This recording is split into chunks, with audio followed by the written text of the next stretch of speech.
na ole Radio Samoa se furulima iwa toru amo e tautuaina oe ilangu ngana fitua so le vai aso.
Tua ia e whaola mai a te mātou. Ma e whaapoto ia e mātou ainu ese. Ina ia vivi i lo swafa pa ia. Ia mita fo'i e vi inga ia te oe. Mo nei tae ao na mātou pese. Ma vi ia lo swafa lo mātou tua ua telefo i tala e manu ai titi mala. Ua whaifo mai langi whamurianga oelo mātua tua o mātua sapia i le nei tae au fau. Mātua le whale ma le loto fia i o lotoa alanga ina lo manu malo. Mātua wifo i uluma mwhape atu e pa ia oe le atua mamalu. Le atua mamana siri ese mana matautia e ifo i ante oe o mea umana e whaia. E pule au oe mea malava e le ai lava ma se tu sama oe. Tu maulava lo walofa, e le li liu fo i lo wha maoni ma lo wanga le lei. E o lava ngataanga o mea o malava. O le tupu lava o tupu e soifua ma le bavau, e o lava i le wha bavau. Le tua oe la e le vi ingon ma malu le tua oe, pulu le mātango fie. Whaftaita mai lau mea lofa. O le ola fau o mātu maua neita e au. O le walofa o tute manu whai ngā mālo longa sa tofa whaai o tangata. Popol nea sa fog lo lato se fua mo matu wola matu o liel nea so lulu se fufitu ia so se tema ia o le matu follow mo ni tu sanga o me omo e fai mo matu lo matu tua lau pule lea matu malanga ne ia solo matu tama fa mo mole tau te mai il follow o fai nei mo ia fai vola fa ngai mala tuno le nei fo ia sa fo e mai Mātu talo mole atino pele Samoa vi ielo swafalo mātu tua ua tauto te tai o le atino uioluma. Tau taiele malo Samoa mole silima tau sanga lumanai whamria le whionga i le palemia sui palemia o Ministar ka peneta ia masui sifona omo le palemene Samoa ia tau taima le poto tau taima le awa ia te oe ina ia manuia Samoa mo ata e ao na ia mātu ainga ma na ia mātu tingata uma Samoa ma le lala ma le pāpa awa iso se tafo nei ke lope. Whaasafua e lua lofa ma whaamanianga lo mātu tua. Ia ole nā fwoi te talo mone nea tunu o New Zealand lo mātu nofo mama wai. Whapena tunu o Malawa. Ole nei lalolangi. Mātu te talo lo mātu tua. Lo whangiena ia mātu whanau. Tu nā te fwoi lantou ia o onga steimel nei tae au. Le paolo o lo walofa e o whoftaima malu ti aina ia mātu whanau. Au sa ili poto hala ia o aonga. Whamonia ta mai, whaivolo whengai malim ta matai whai aonga. Alo ngā whamale o oina nei a mātou whanau. Ia, ele ma whailawa na ngalo le mātou te talo. Mana tua pēle te talo mai nei a mātou mātua tua asin sino na tunuu. Ta po inga i malu maota malawa ni aso. Te tōru aina lātou le māwhana whana o lo walofa. Whafo isia pēla lātou se fua laude le itino sisi le lava i le nganga. O me umalava o le amwhaona mātou whaia ni aso o le tangata malana whai. Ia whaia lava ina ia fo iatu le vi inga ia te oe tama wha manuia mai i le tautua redi sa mora ni aso a toa ua mātou wole. Ma mātou wala au i nei me umalava. E ala le swafa manu malo Yesu Keriso. Lo mātou wari i mora mātou wha aola. Amene.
Maia so mai fina finau o le viinga le tua langina e le awhaipese al korisi whawhaia o ngai Samoa. Le tautua mo arewa le Samoa Sfalima e watolu a mo o tātonu le Julai ono.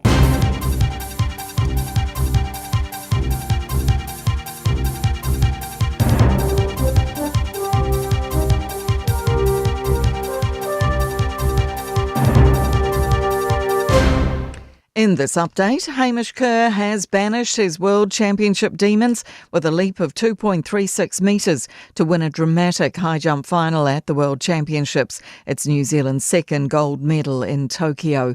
More to come on that win in sport. The Justice Minister's open to changing the law in response to potential suppression breaches relating to the Tom Phillips injunction. An interim injunction order prevents media from reporting certain details about the case. The Marakopa fugitive was shot dead by police last Monday after 4 years in hiding with his children. Paul Goldsmith says he'll be taking advice about online discussions that could breach the ruling. If there's legislative change required, maybe, but like I say, I haven't had any advice on any easy solutions. And police have dropped charges against Auckland restaurateur Leo Malloy following a donation. It's alleged the businessman assaulted a cop and obstructed a female officer during a routine hotel visit in 2023. Malloy denies the charges but came to an agreement to pay a $500 donation to the constable shot by fugitive Tom Phillips. Most primary school teachers, principals and school support staff will strike together next month, seeking a pay rise that matches inflation. NZEI members will strike on October 23. Robert Redford has died. The retired Hollywood actor turned director starred in movies like Butch Cassidy and The Sundance Kid and All the President's Men. The BBC's Lucy Hawkins says Redford's publicist has confirmed the news in a statement. She says Robert Redford passed away at his home at Sundance in the mountains of Utah. The place he loved, surrounded by those he loved. He will be missed greatly. Meryl Streep says one of the lions has passed, and Jane Fonda says the death of her frequent co-star has hit her hard. Robert Redford was 89.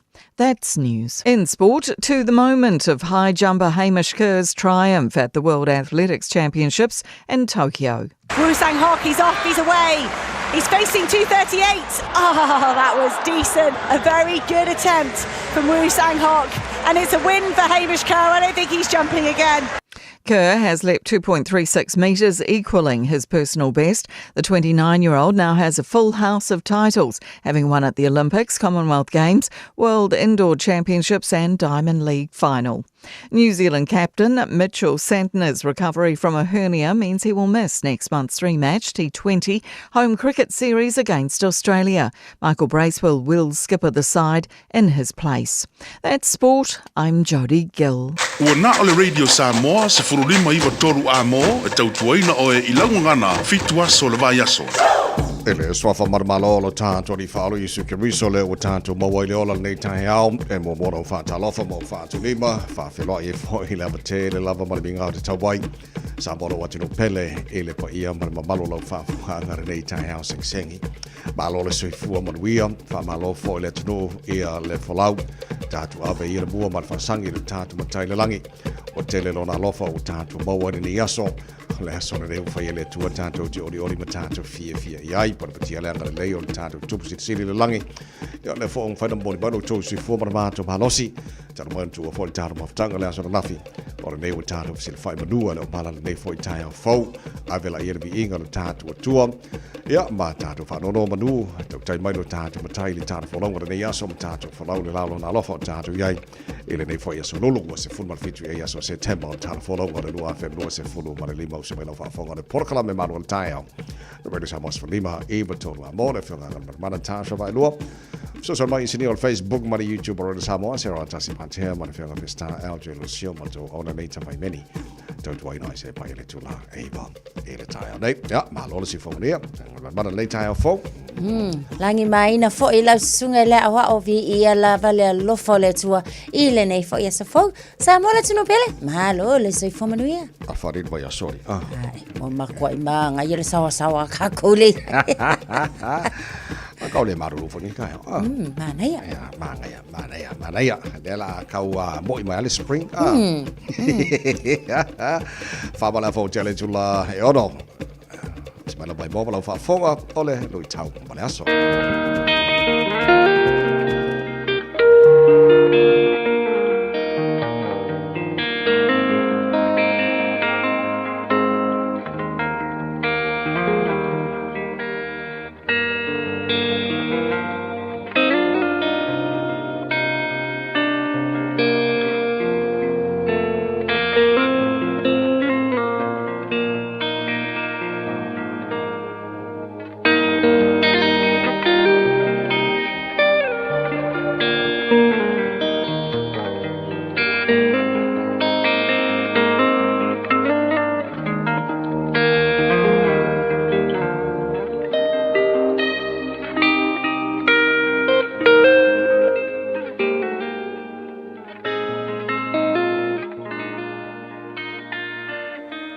Tau mo le aso. O aia sili I le malo le atua. Who is the greatest in the kingdom of God? Mātaio, mata upo e se fulu ma le valu. a olona foi upu e wha. O le nei, o se wha maua lalo o ia i a te ia. Ia pei o le tama i titi nei. E sili lea i le mālo le langi. O ai e sili i le mālo le atua. Who is the greatest in the kingdom of God? Ua whina au soo le au soo i le nei mata upu. Po ai e sili i le mālo le atua. Ua whaatu e Yesu le tamaititi i luma o lona au soo. Fetalai Yesu. O le li ua, a le li ua o tou e pei o le tamaititi lea. E le sao atu lava se tasi o tou. I le mālo le atua. O le anganga atoa, o le awa onga le nei e Yesu. Ia i loa ele tangata. O nā aluifo i lalo. I le loto maua lalo. Ia aluifo e pei o le tamaititi. I lona loto maua lalo. Fai mai Yesu. O le tangata pito i siri la lea. I le mālo le atua. O le tangata e iloa. Aluifo i lalo. I le loto mau lalo. Samoa ai. Ua toa tele tangata Samoa. Ua fia fia e fea ei. I le ape fai o le ola faa maua lunga. Toa tele tangata. Ua le mawhai. O nā aluifo i lalo. I to tonu o le malo. I to tonu o e kālesia. I to tonu o awhioanga. I to tonu o tātou a inga. Māneia sia o onga Yesu mō i tātou uma. I lene yaso. Samoa. O lalo e maua ai malo. Aluifo i lalo i le loto maua lalo. O le tangata siri lena i le malo o le atua. Aia pe a se i e aluifo ia i lalo. I le loto maua lalo i lene yaso. O na fai leo oe, matangata e sili, i le malo o le atua. Tātou te tālu. Le atua e, a oa o maia i mātou uma. Ia mātou o ifo i le loto maua lalo. Wha pei o le tama i titi, na fai ma whaata i ta inga e Yesu. Tātou ia malawa fio i lene yaso. E manu ia ai a mātou whiau. Ma mātou ngā ruenga. Lou lava suafa Yesu lo mātou ali I ma le whaola. Ua mātou te tālo atua I nei. Amen.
Manu malo, o se tala fa solo pito, tu la imaya tato muaya mafasa o.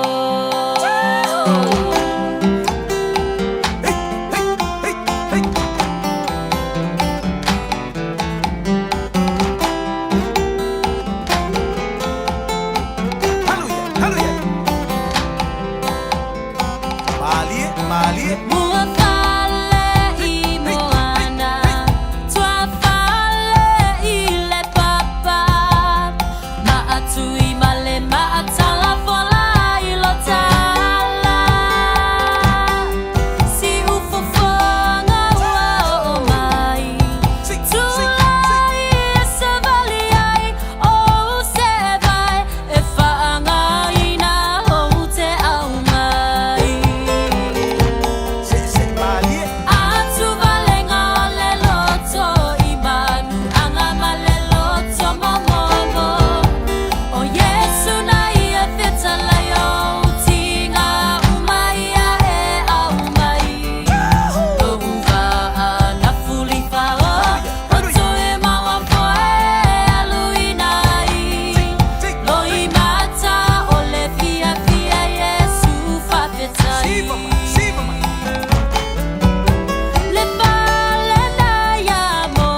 parengi fo le so lu la to sful tolo challenge lai ona mano fa tai le tunu le mai mo man fa mai nei fo tai mo le tai au fa tano fa tu le tano pa me panga o malava ala maru le tai au wa tano fa sit fa fo i matado fi la nei tai au fo ma lo si fo mo ia fa tai le tu mo lu tu si fo ma to malo si le se me alo fasili mo oe ma matou ma tatou uma le nei tai au nei lo le ola mai le tua leo mo lo tu si fo ma matou wola e le nei fo i tai au fo ma lo lava fo lau mo ria le tino ia tatou ia le masina lo na iva le nei o le tausanga ia kau fi rolo mai fo ma maru ia tatou New Zealand e fa fe ngai la tau tatou ma vanga lai o i America I think o na maruruga ko ia ma fanga lai o ia o foi la ina mafana tatou ia e puro lo la ko palang ke maru o le la wanga tatou tau sumo le tau never time ia ke no la fa son tau maru mai la tau never time so vi ele lo fo le tua fa te le la la no te lo wa manuia ia fainga filinga le tunu o mo for fa tau le tatou fainga malo fo pe na ile so na nafi ia te lo o se sa mo tau ina ia tau tai le tua ma le fo ile mai mo atu le tunu ma tatou va vai atu ma te ko fie me o pe na ile aso na nafi ile fa tau ina fo i o le ganto le fionga le fonga fetalai ma sui fonga fetalai o le fionga le parmia ia ma sui parmia men star ka pedeta se fa inga ma te ko fie tele le aso na nafi tai le tua ia so ole tulanga na male a very inga le tua ia wa te lo le fo ina so no le fionga le parmia la uri le male toa polate bao forces met ia fa fitaia le ngata fa fitaia le atunu la tu sia au foi ma fenga flinga na yai ia ma te tai o le malo fenga wenga le tua ia ona ia inga wo me masani ia ona ole tulanga foi wa ia foi le fitflinga ia pa le fenga malo fo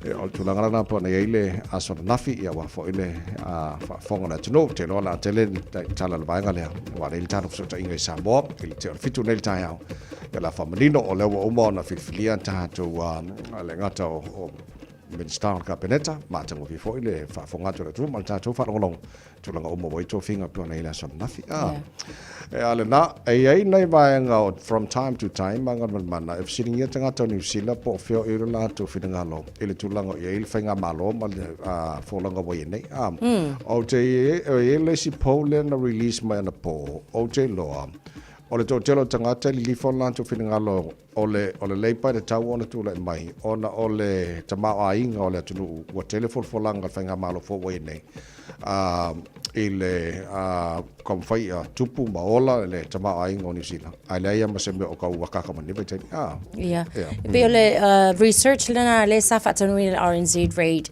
ilas fo en nafi le la o lo mai tawatu ia o se saunoanga fo ia le o lo tai pe le tu le pa le sunga ia Chris Hipkins le taimile nei e fai ngo fie ana fa ape o le leipa le o lo tu la il taimile nei po le lava fo ia le fainga ta ma le tulanga o lo ia e ma fai lava fo ele leipa ia ona ia ni se o lato a wala e ma fai ona fiso swani le tunu pe tai le taimile nei pe afa tu sa lava fo fo la folanga na fa tau wina ile taimi fo ina nga mai ele fai nga malo fo ia o lo mai tawatu ele ise swinga taimile nei pe la ole manatu le na ole o ia ma ile va ai fo ila ile tulanga fo fai ungam filfilinga tangata ole lava fo wa ma fuli o lato manatu ai anga fa ape ole leipa a tonu wa tau ia ise fiso swani wa moni lava ole na nga mal fai nga malo fo tu a ina le leipa ile te leo ai ta lafu ia mai se fo ole tulanga fo ina ia ile tu tau te mau ainga ia ai e pe ole mai taula na ia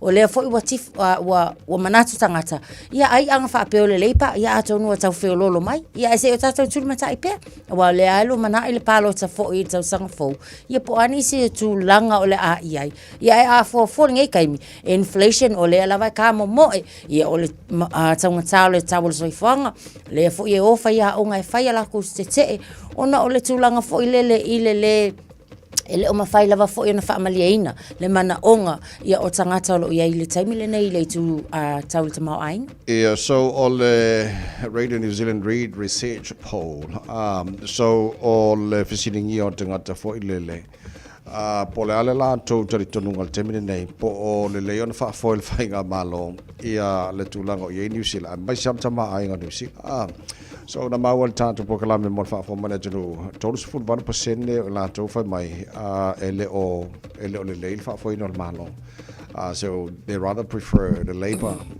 party na lo tolu 10% le na from the national like okay el fainga malo nei I mean la officially la ia obviously from my time if sitting here tanga te foi dele ia fati nga na fai radio New Zealand le fo ia bang ia al tari na tanga te pone ia o ele no da kuia mala ko sirfi a tu langa na pone la ton sitting here na pe ova mala fe la ton sitting here telefoni email mai si vai nga fati no ile fo ia Paul pone ia le lei e swing le Polyfest le na mawalta por kalame na polo vai atu e ni swing le Polyfest mo le wafel ono yo te lo foi yo le kai kai ngo ia mane foi le fai lo langa le wa mawa ni potel tar por kalame ia ni swing ole ai ole wa fa la wi lo mo le tau sanga o lumana ine ole ia wa mana tuala ole ia mati ile sus full value se ia ole so lu sta sipe o asona ole a fai ai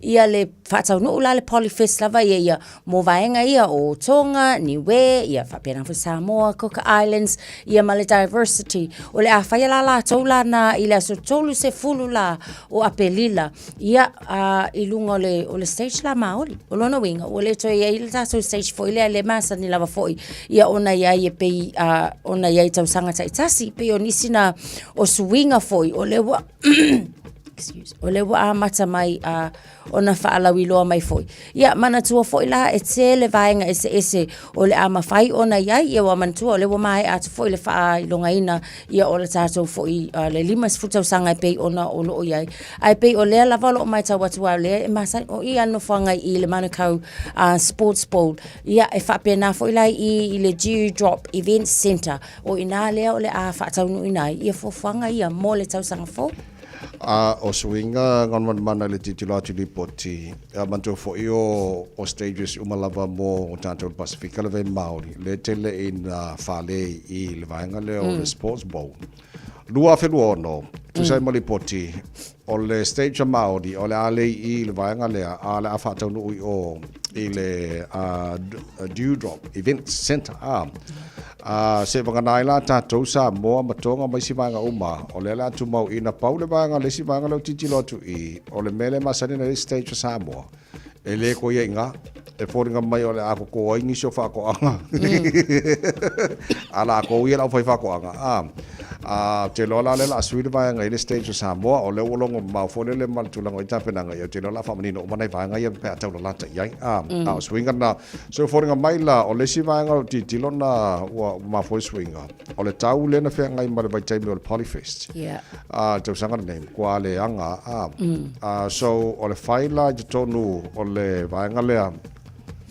o le Dewdrop Event Center o te lo le afso son tele la so manga ya la Maori le la au yo ia ba kuia tanga te fonua o ia mai pe mako ia fenga maki ka sia ia ongi kimu swinga na le o man fa ro mai le ne foi time ia so le leile manino fo ele tino ia ta pena mau fo ia wa tu langa na afta fa tonu la ile lua fe lu ono ia ba nga na ma swinga le ai ia le ka mau ku ka ko le fa se te ma lua fe lu lim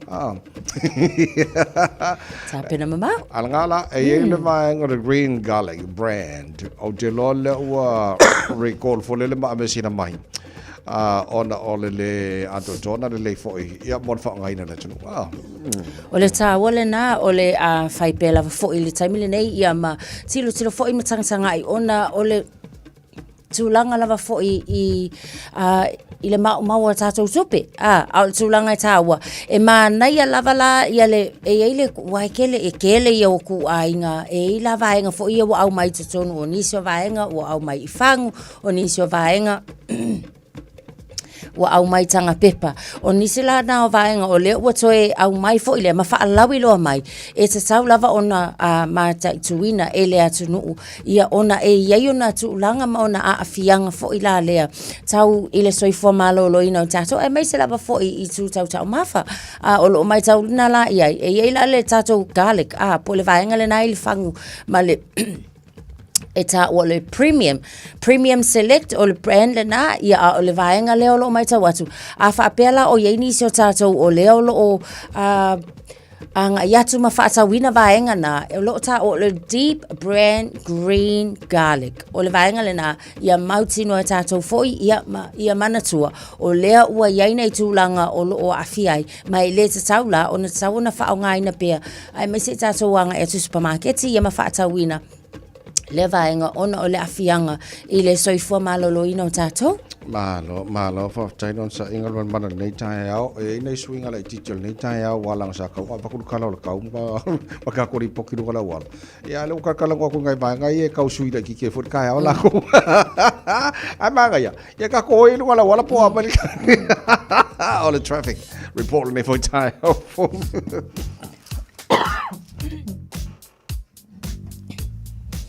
Fatalo fatu i apta vale nei fo taimi o le tai au. Tata wanga ia tuilunga o le ala tele o mai tau watu ia o le efe o lolo mai le pisio nai vaenga la i tiana o i le vai. Takanini ia maleanga i nei manurewa. Nisio vaenga uma o lunga o tata walta tele o le ala valo o so lunga le lei mai tau watu kilia le ai se fa alave lave tau ta avale le taimi le nei o le tae au ave ta avale ia manu ia tele la amatanga o whainga malanga le nei fo i taimi o le tae au tau sisia pea lo saunga le mu ia mal sawa lau ta avale au wale so ona whaia le tae au la so lulu ina o lua sulfa minute o na ta leo le tulai ono.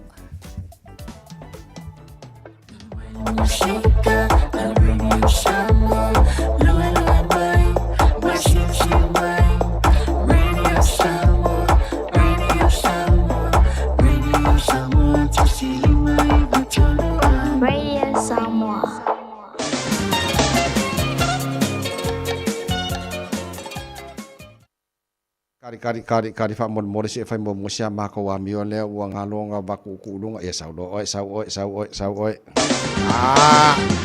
ya wala le o ba nga matalo nei talo tau e se fo yang ola so la tau ia ba nga matalo nei talo tau se fo tolu lo el malu lu ele no fanga fa salango radio Samoa Tamaki Makoto winga fa mo no tau le so la fa so na awalang le lei ele telo taimi pa wai timu ma mai ni so pa ngo au kilani se furbat o barunga nai o le malu o le e mo tanto au kilani ele nei fo ya so lulu o tanto yai au dia tai au o la fa so na awa pa timu ni so pa ngo au kilani tu so le lia le malu o le e mo au kilani le so mana so tai au tu sa fa ba monga na mai tau nei fo tai au fo ele vai ngo yo tu le aso for railing o la fa so na awa pa timu ni so taimi lang le la sto nai pa utimu le so sa pa utimu le so fua mana so lua o le vai aso o luma na i atu ele kai nga mo kimua ya le o fa mo mo mana o tuna mai la mai tau nei taimi o le tai au ya tu nga masani a fanga solo foi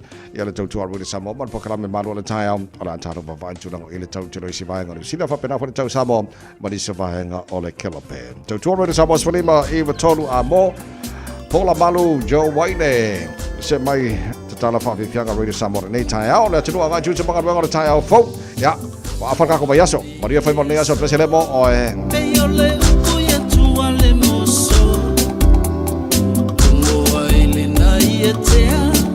manino fo ile tai o alo tata ufali ai sa so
se unga le tau tai o le vasa la uafio ngai le pale mia fa apea foi le tapeneta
Fuluiva miro tolo tolo talo le tula e fitu o le whaafonga le proklame malu le tai au reida Samos Fulima e vatolu a mo ia to tele lama i lantou whaatalo whamai nei tai au whaulunga le tātou Facebook mari YouTube o le Samo malo whaafte tele lama le tele a maio le tautua tono lo mahota tono ta vale tono whawhainga haruenga mai mo mailunga le Facebook mari YouTube o le Samo malo lama whaaftaivi i le lofo le tua e le nei fo i tai au whau o te lo le si matau putele o le whaatele tani i New Zealand. Pona le kōra New Zealand le tūlanga lea o le avea o Palestina as a state.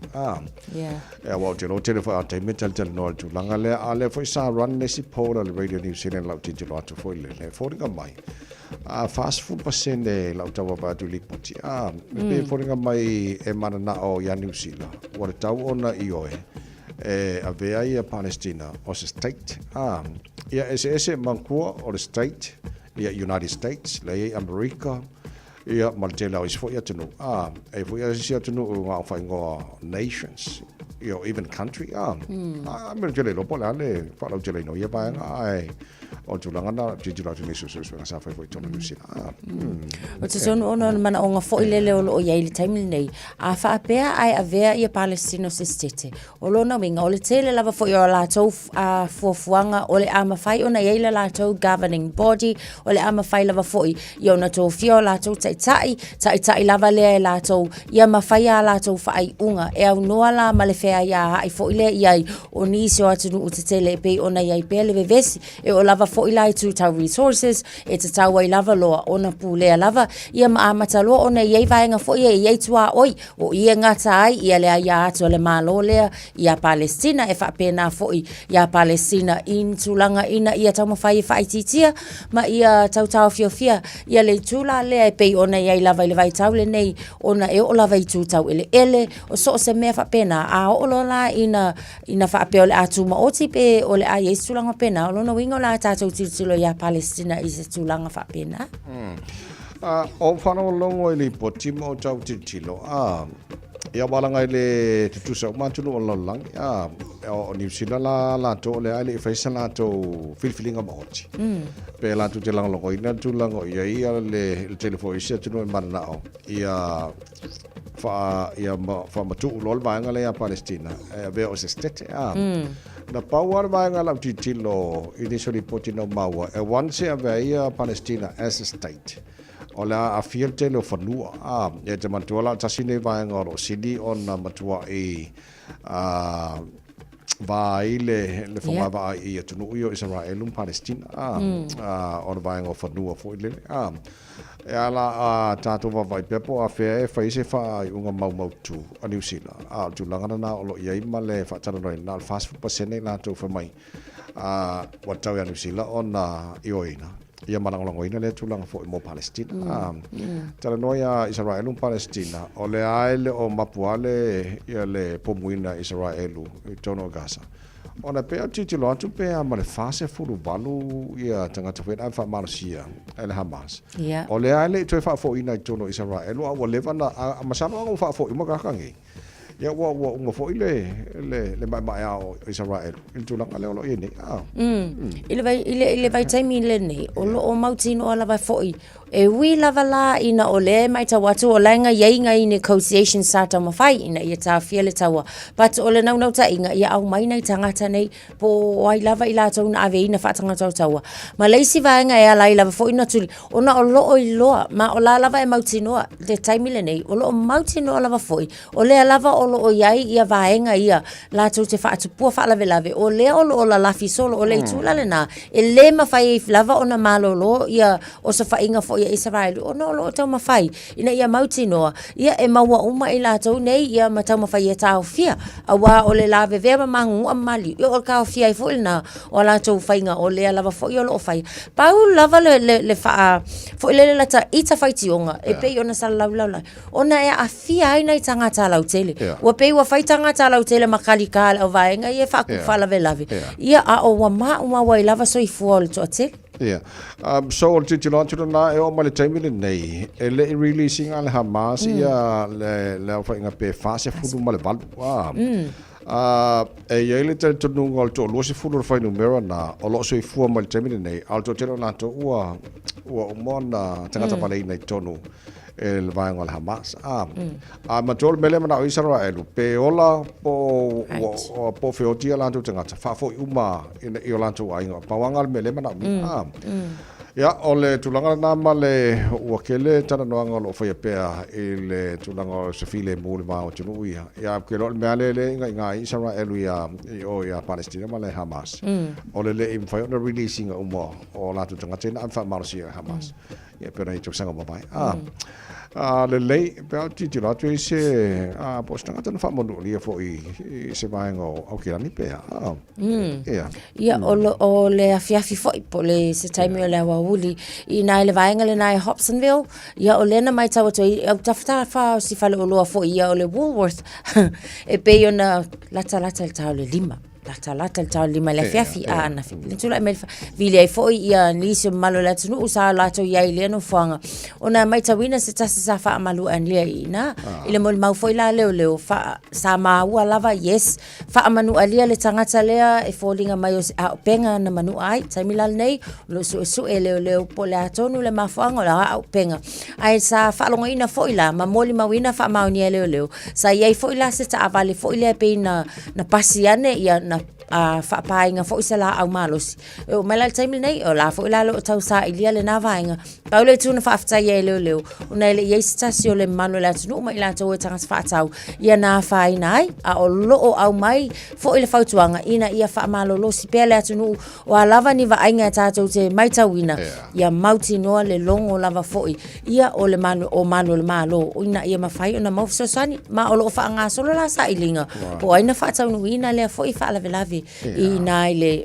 fale o loa na le Woolworths Hobsonville. Right, jo luas fulo me do jo tale o le tula a fito le fa fa ko kala me balo le tai au re sa mas fali mai tolu a mo fa ki kanga fa wa nei tai au Amai Malaysia whapiwhianga, Malaysia whaasalanga whaabisinesi, so Malaysia tātu ni poti mo lunga na wala, ona tuina tu no proklame a reto o le ola. Whaida nam tātu marua taia whananganga, moro ngā tono nefoi mai aso, te pina manisunga ya Pastor La Faele Kopa. Alo se whamari o nei taia, kia ora, good morning.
Calling all parents and caregivers of toddlers, tweens or teens. Are your tamariki fully immunised against measles? It's a serious and highly contagious disease. So, now's the time to check that they've had the 2 vaccine doses they need for full protection. If they've missed one, or both, it's not too late to catch up. Book their free vaccination today. For more information, visit info.health.nz/measles. Experience the crew care difference. Crew care. Looking for an opportunity to build your own business? Start your own cleaning business with Crew Care. You'll be joining one of New Zealand's fastest growing commercial cleaning companies with 12 weeks professional training, flexible working hours and a guaranteed income after 2 years. Find out more today. Experience the crew care difference. Crew care. crewcare.co.nz. Whaftai te lava mo le whaatasi mai. Whaftai whaptoa mo le tātou sponsor, Enterprise Motor Group Manukau. Awana e misia le mātou whaptoa o whaingoina o le price smash sale e o atu i le tolu a whetala cashback po le discount mo lo sa fau. So mai i le tātou tuatusi i le 5 Grace South Road Manukau po le vili mai i le Obarselau ono tasiono whaatasi walu. Enterprise Motor Group Manukau tau tua mo oe mo le 5 tau sama. Radio Samoa. Taslima Ivatolu. Amo.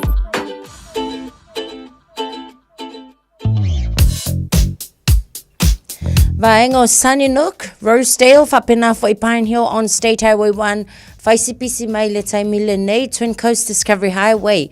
O lunga o tatu State Highway sumaleono lo mai tawatu taimile nei, o le lava fo yo lo feololo Morningside, anga iatu aile ina le vaengal na anga iatu Great North Road, pauna si vaengal na ua te le vave mai foi, ia le pisi lunga o tatu State Highway sumaleono. Nisi o vaenga o tatu walta te le avta vale, ia le nai feololo lava i le taimile nei, ia ele ai fos fala lava tau ta vale i lunga o le ala tele, manu ia tele avta vale, fainga malanga nei tai au ia nisi ona wa manava mai pon po malolo sai malolo fa malosi tau tuana ia saunga le mulo sa i le nei tai su 5 minuta na tale o le tu lai fitu. Talofa, we're the Katinas, and you're listening to Radio Samoa on 1593 AM. Bread of life sent down from glory. Many things you were on earth, a holy king, a carpenter, but you are the living word. Say it now. Come on.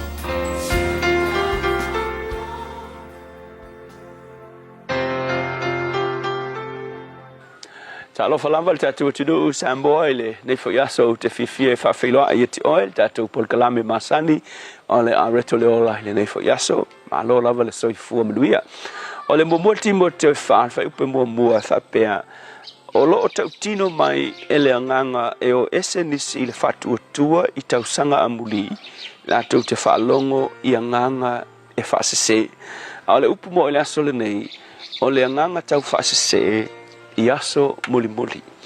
O le tele yo la puta inga o lo il tuspa ia e fata tau ile tupu tele o mene yo nganga tau fase i aso muli muli. Aso muli muli no winga o aso o tatu lata lata ile ngata anga o mea umalava ma le afio mai o Yesu e peo na o le tuspa ia e le fai fai ai pea le nei lalorangi e fai u le lalorangi e fai u i taimi fai ngata e le ngata ile o le afio mai o Yesu ia ile lalorangi le nei. To tele foi la ia tangata le mesili nei no tia o le to tele o tangata fatu tua matali tonu ile tua o le ali liu ese mai ilo lato fatu tua sa iai ia peonga e mai tau nei aso e ai ke me ke vai ku tangata sa fia ile tua sa kari kongu ia o ongar kuspa ia e ke ko vai wa ese ale me o kat kongu iai ia ma wa ese le me fa sanga iai o lato golanga e mafua mai ona ole lapata ingal tu spa ia waleva ngata umai ole makwa ma losia le mele ole nganga fasese po le fasese ina ole afia ngai matangata ile lalolangi ia itaimi mulimuli ia mai se foi vai tau nei o tatu ia o fata ta inga e ai le por kalame sa tau fa nafi ia utango fa ku elsin ka kalanga il mako finga luenga male kalesia e winga lunga ta upenga ta failangi e winga me foi le ole AI ole por kalame foule pe am nei male lua tau sanga wa makonga introduce mai wa kele tangata u fasenga le wa mafai Le AI o le artificial intelligence. O le se mea foi le mawhai o ngā whawhau e tangata I lungo o le internet. E mawhai o na whasese ina I tangata. Le ke vai ai e mawhai o ngā whaongalo leo. Whaonga maufōlinga ke kaukala mai. Ai le ilo ele o le mea mangako o le tangata. Leo kango whaonga ilo wata. Whaonga malo leo. E kaukala maki wankwa o oele tautala mai. O oele ku mai. Ai le ilo. O le porkalame wa umbonga whai lunga le internet. Le lae tele video whapena. Ua whepasi ai solo tangata. O na whila sau tau e fo ilisi video. O le atala o le audio. E whaata tau sito ino whai leo. La wiloa mai longa lona taimi o Pilligram.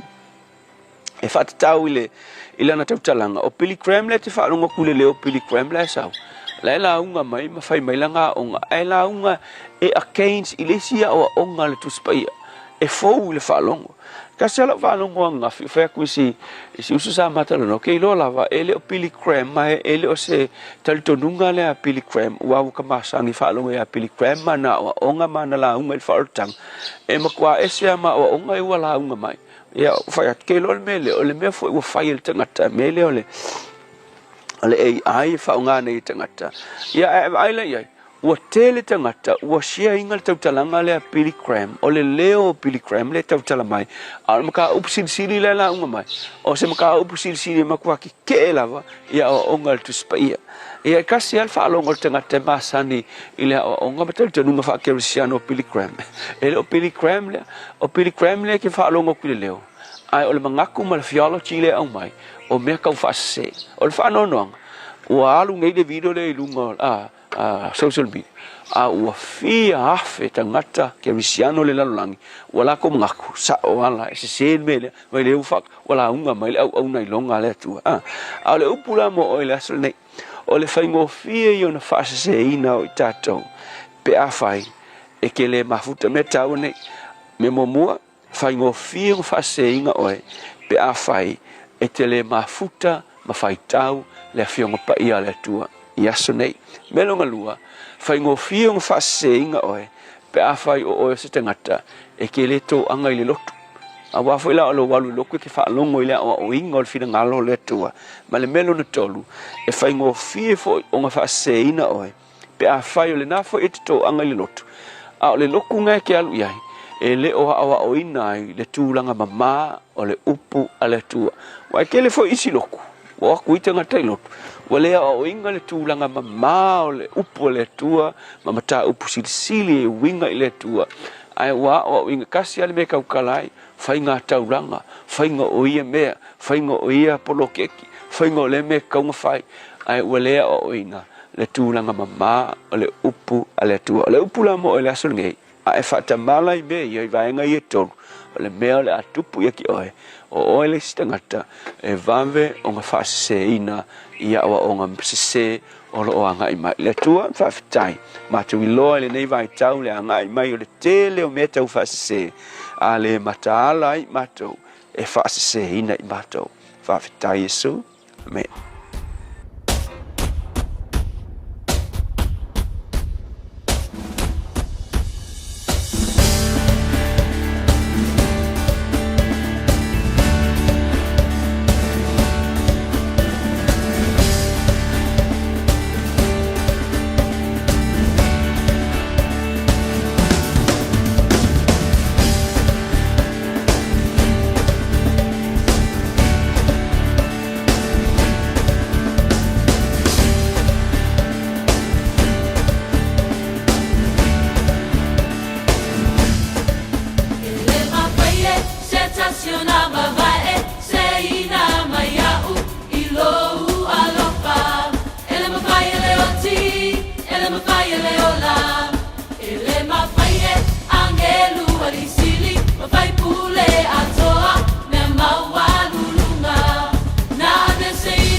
Ele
le mo file person mala fu person le Peace Chapel in water family no jalo jalo talo le jula efitu. O la so fulfito September. O ani mina tupur nei aso tau sanga bye. So sanga te siva fase fulu ile so le na tau fiai ia ele tai lawi loa Adolf Hitler ia leo so fa inga lesa fa ingoina Operation Ceylon ile tau mafailea e tu vai fa malosi lana fita po fita siamani e tu tono lau ele o Peritania tele ile tau sanga te siva valu ile so ia ole so fo ina tatala loa ia inai le lona lua se fulu fa o ta alonga le Olimpeka i tu tono South Korea tau sanga lua fes full malefa ia ole so na fa pena foi ona manu malo ai ia matula i mai ai le sunga ia Frank Paini Marama e avea ia mapale mia ole atunu o fiti ile mai ai ola lata ufainga palota ile na foi tau sanga ni sida o vainga mena tupule ne yaso tau sanga wo mavai ta la la ta la la la ta la la ta la la la ta la la la ta la la la ta la la la la la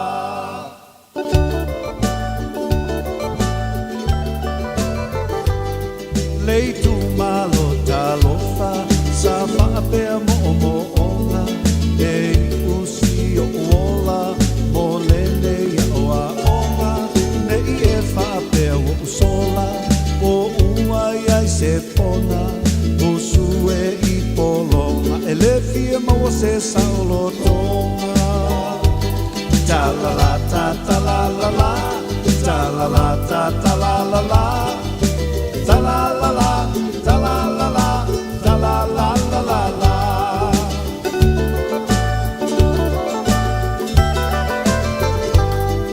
asele atu yama posa uanga sala i leva ferma iai ma oto tupulanga i la foi fonga baa fa sola inu ua mala ai ai ia lofa anga ia natia suleanga ta la la ta la la la ta la la ta la la la ta la la la ta la la la ta la la la la la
se la nava ai ta la la ta la la la ta la la ta la la la ta la la la ta la la la ta la la la la la ta la la ta la la la ta la la ta la la la ta la la la ta la la la ta la la la la la ta la la ta la la la ta la la ta la la la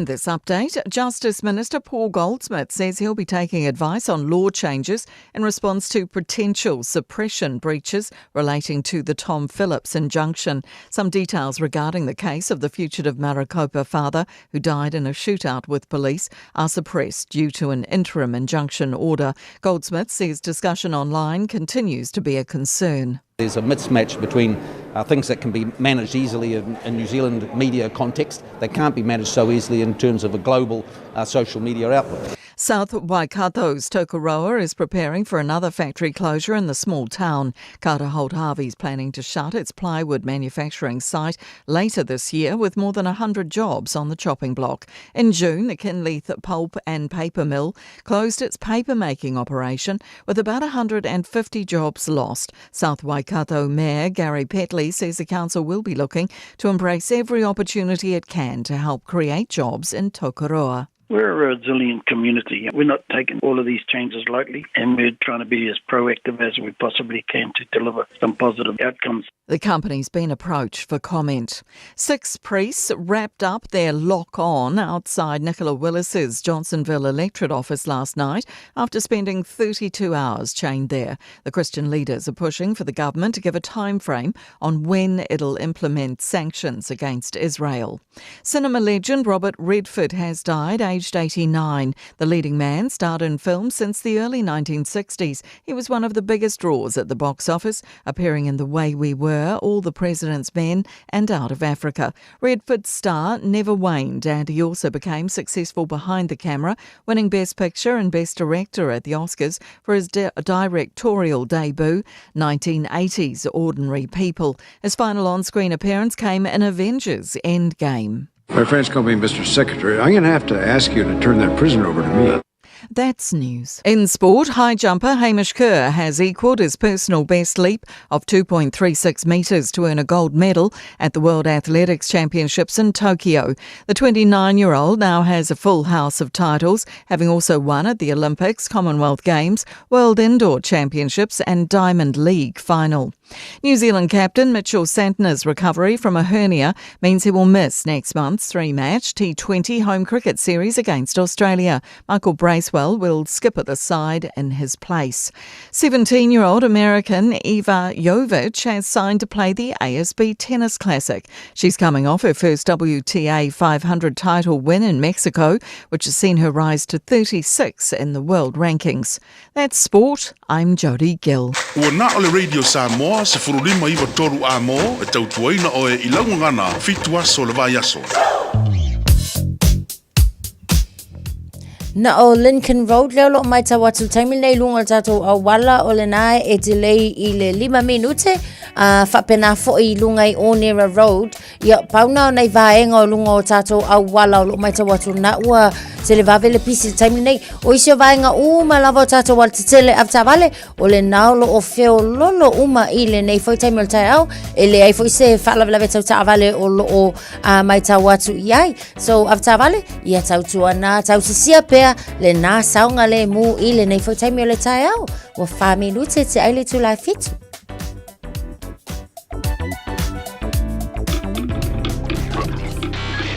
Tasilima I watolu a mo Radio Samoa.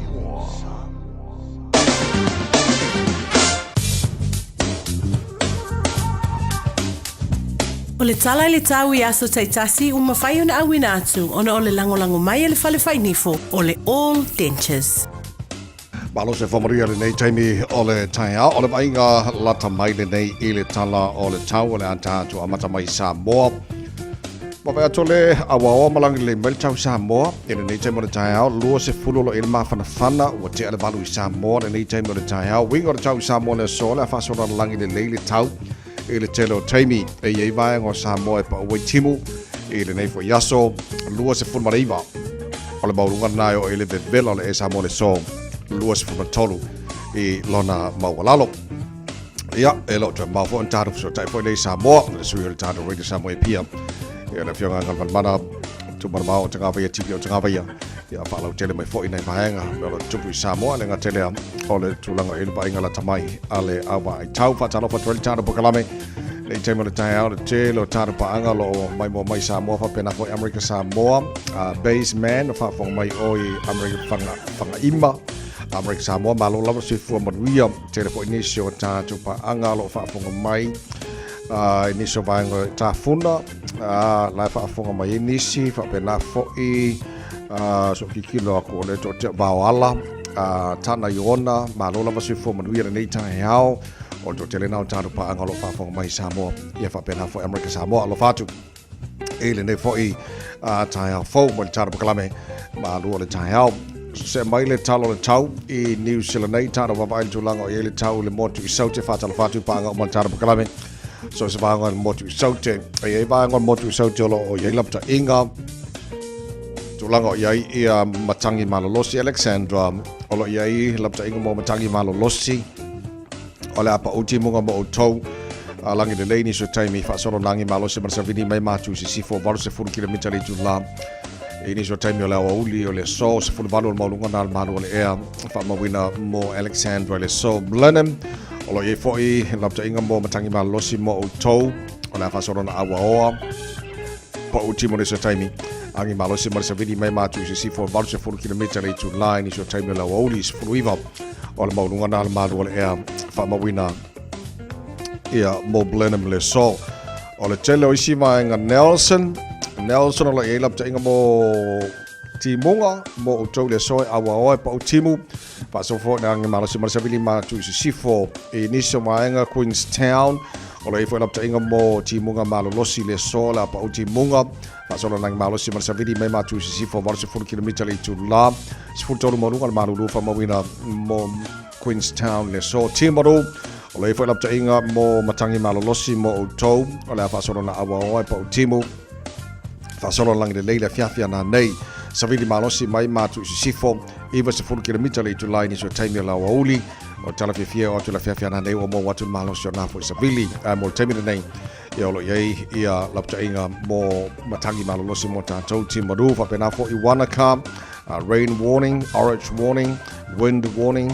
yellow watch. O vai ngana mo tato I Wanaka ina ne vai ngona tai au. Ma vai atu feo I lesi vai ngana Dunedin. O lo ia lapta inga mo matangi malolosi mo o tau le so. La fa solo pa utimu, ma mafa timu ngani so taimi langi le leila o uli. Fa solo I nangi malosi marsavini mai matu I ni so taimi. Kana stete malosi fo mo nei tai au.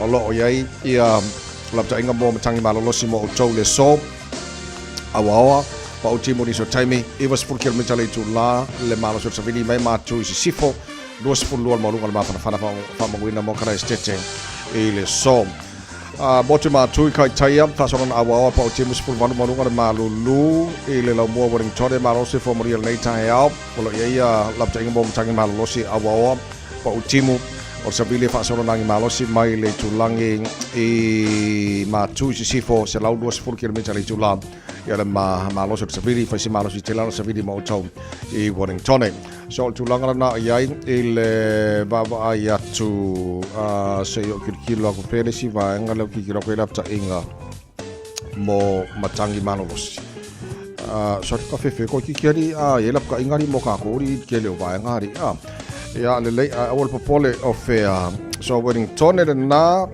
tauranga awa oa pa uti so taimi taupo awa oa le so rotorua awa oa le so para umu o la yela pta inga mo timunga le so mo utos fulona marunga malulu Palmerston North o la yela pta inga mo mtangi malolosi timunga malolosi le so fulona marunga malu le air mo Palmerston North le so dai pia o la langi le leile tau Masterton o la yelling up to inga mo timunga rain warning yellow watch wind warning yellow watch mo le so in Masterton o la langi le leile tau se vanganal le sabili angi malo se mai matu sifo fairly si vanga kai taia Hastings langi le leile tau Gisborne langi le leile tau kirkiri lo Hamilton awa pa utimu ni so time o le so ile no fango fasalonga radio Samoa tama ki makaura o kilanis spulfa yel maru lu ne banga tai apa ti fafo awa bai matau vala mai langi de lei o winga na tau le so la fa so na awa lang le tau tele vaenga au kilani se fu varu maru ngana maru fa ma wina mo au kilani e le nei fo yaso e le aso tai au pe au lio le fa so na awa pa o timo ni so taimi tu tusa le maru le nei ma tai au se fu varu lona ma lunga o le vaenga yo tu atu awa pa o timo le so raile lang le le sto na i pa o timo le so sama la so fu ma la so lua o le yaso lunga na ia to Whamabonga wana la vai tau tuna mai nei fai taimi o le tai au le tunu o lana papa au ni savaenga lalo langi e te tanunga o lo maria mai tau mo tau e nei fai yaso talo le tau o sa mo na tu fa longa al tau company le A whaia mo mia neu tai ni fufa pi o le tali o le Old Dentures. E whapitola mātou au nanga i so se tu ainga ni fufa pi. E au fiai le plastic ma le metal dentures. Talia Wind Quotes ma le Afterpay. E le aise tutongi o whaatal noanga. Wala au mai loa le Old Dentures i o tahu. O iwa, lua li maiva whaafatas tasi. Papato toi le o iwa, lua fitu fitu, lua lua tol tol, po pemioa i le o iwa, lima lua fitu, fitu lima lima lima. Sportasi lau tele tolai fitu le whawhanga le porkalame malo le tai au radio sa mas whalima iwa tolo a mo malo whawtai le atino i le mai mo ma le whawhanga mai ni fo i taimo le tai au ia o le onga ko o le vai aso. Se vai mas ka ko ki ma nei mo nei aso lulu fa mo le a. Mas ka ko ki ma ngai le tai au. Na ia. Ai foi fa ko pai kai. Ia. O ia langa. O ia langa. Ia. E wala fa ko o fo. Wai ma ngai ala wale la la alwe mal ko sa mo kong. Ia ma ngai ale o swa vai le na va tu fo fa fon le tinu. Ia pe ale o la ngule ko ko ma ka sa mi le puka. Sawa. 2 in 1. Lelei. Ya fai fuska ko pai ya manto fo e la to fi fo le kau wale vai kele ya pu ko pai. Ya no wenga awar kele vai pal wor kam ya kau fa ma ngai fo le kau le pu ko pai. Ai alua ko male palengi le o le koko sa mo ma le so mali or kama. Ya ma le lau moli ma le pe ai o ka ko nga. Tato no la salud. Leo te monta of so taile sa mo ele suo tanto radio sa mo pia o te lole tato te no fa alo tele vaenga se vaenga mata ina fo in. Te le no ya ngam ma le tu ai la o mata le so na fi. O tele o loa se paia inga o para mene sa mo ina o mai ana fainga palo te tu sanga ba vai. E tu sa ma le so na fi fo lele. O ke whai aku ole, e whai ole atu nuu o tau whai lo lofi uma, i le no whanga pio na i tu na i mata fo lele, o la whainga luenga le tua, o ta i o malo, ia sa e fo ile sui o le tātu malo mai sa sae, mai ke sa moa. Moa matua e whe lanu lanu wa i mata ngo fie, i tu lango iai, whai ili pu o whai ile leo leo, ia ma le tu wha alalo leo leo, te leo pena whai ia tu langa, ma ia tu i nisio pana mene uma vai. Se vai inga mata ina tele le tu langa pio nei la so nafi. Yo e ta vai. Ia o folinga ia mata le ia o le no fo talo fo o le to tele o le atu no. Ia o le wa mai mo fo i masila mi o le atu no. Ia ta fo ia e se langona lo to fa aftai le tua o na wi lava fo i po lava fo i fita ia ma fita ma luta fo i sa ta wasa mai ai o le fai le palo ta ia o le wa tanga i le atu no ana nafi.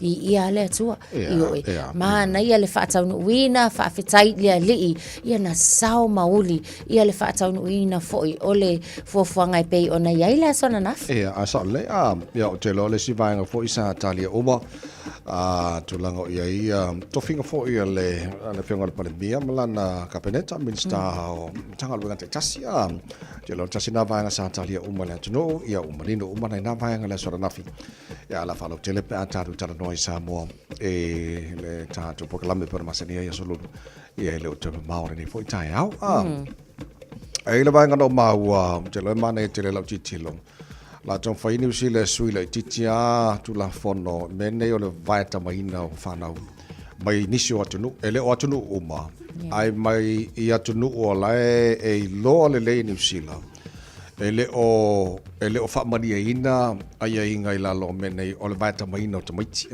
o te loa la lau titilo e a fia i matatou Samoa e suinga i leo na i nei e te matua la le o pōma le silfia le tunu ngamal mana tausanga mawai e nisi ua whawhalpuipuina. Ona ole le whamalia ino tūlanga na vai tamaina mai nisi wa whanau mai Samoa.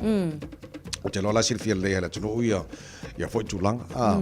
Ole wingo le tala foi lele a mai nei whanau ma le talitonungo o mātua moni o tamaiti.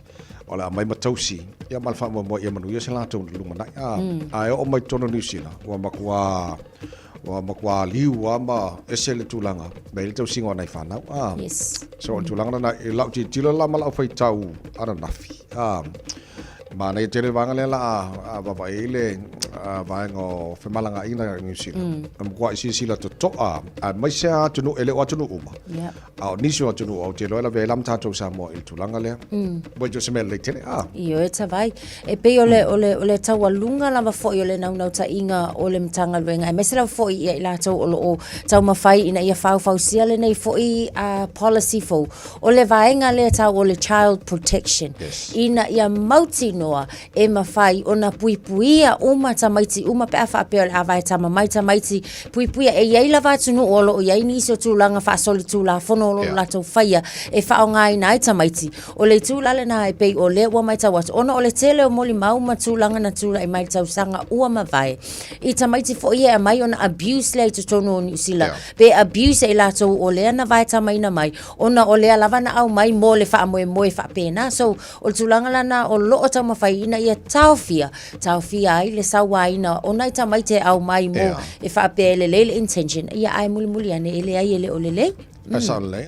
Full feature tele to life feature my love of tele to know my mom love for money in time on the time my of if young my painting the chef for the time so I want to for all the time for clubbing out for time. Think a minute on the title so tai lole Samoa. Palo tele ni sa mahanga melo tupu Samoa ne for time. Palo se fo.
Amo.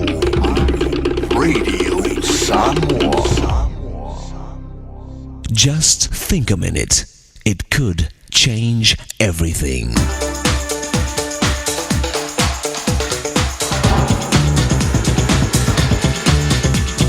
Think a minute. In today's world, all large businesses and companies depend on a computer system. So when their computer breaks down, it can cause serious damage to their business. This is also true of our families.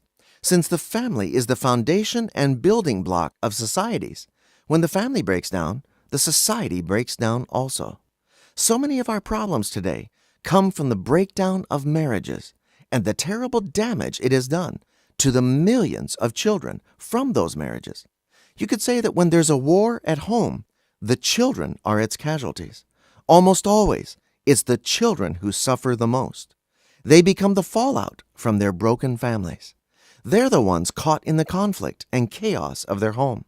And worst of all, in most cases, the damage is permanent. It often produces a vicious cycle of pain and destruction. Broken families produce broken children, who grow up to produce more broken families. A famous scientific study was done by the U.S. government in the 1990s. This report was called Code Blue and made the following conclusion. Never before has one generation of teenagers been less healthy emotionally, less cared for, or less prepared for life. Most children will never be close to their fathers and experience what it means to be loved by them. Only 1/3 of children will grow up with both their father and mother. With 3/4 of mothers working outside the home and many fathers busy at work or not even living with their children, it's almost like there's nobody home loving and teaching the kids. It's no wonder so many are full of hurt and anger, getting into all kinds of trouble. But there is some good news. It's never too late to start changing and improving your relationship with your spouse and children. Why not ask the person who created families to help you? With his powerful love and forgiveness, Jesus will not only heal your past hurts, but he'll show you his beautiful plan for you and your family. Just think a minute. If you'd like a free CD of our top 40 programs, write to us on the internet at www.thinkaminute.com and catch us tomorrow at the same time when we stop and think a minute. Talofa, this is Pat Lam. Talofa lava o a lapi marina, mau pelo li tio. Ile Radio Samoa tasi lima iwa tolu amo.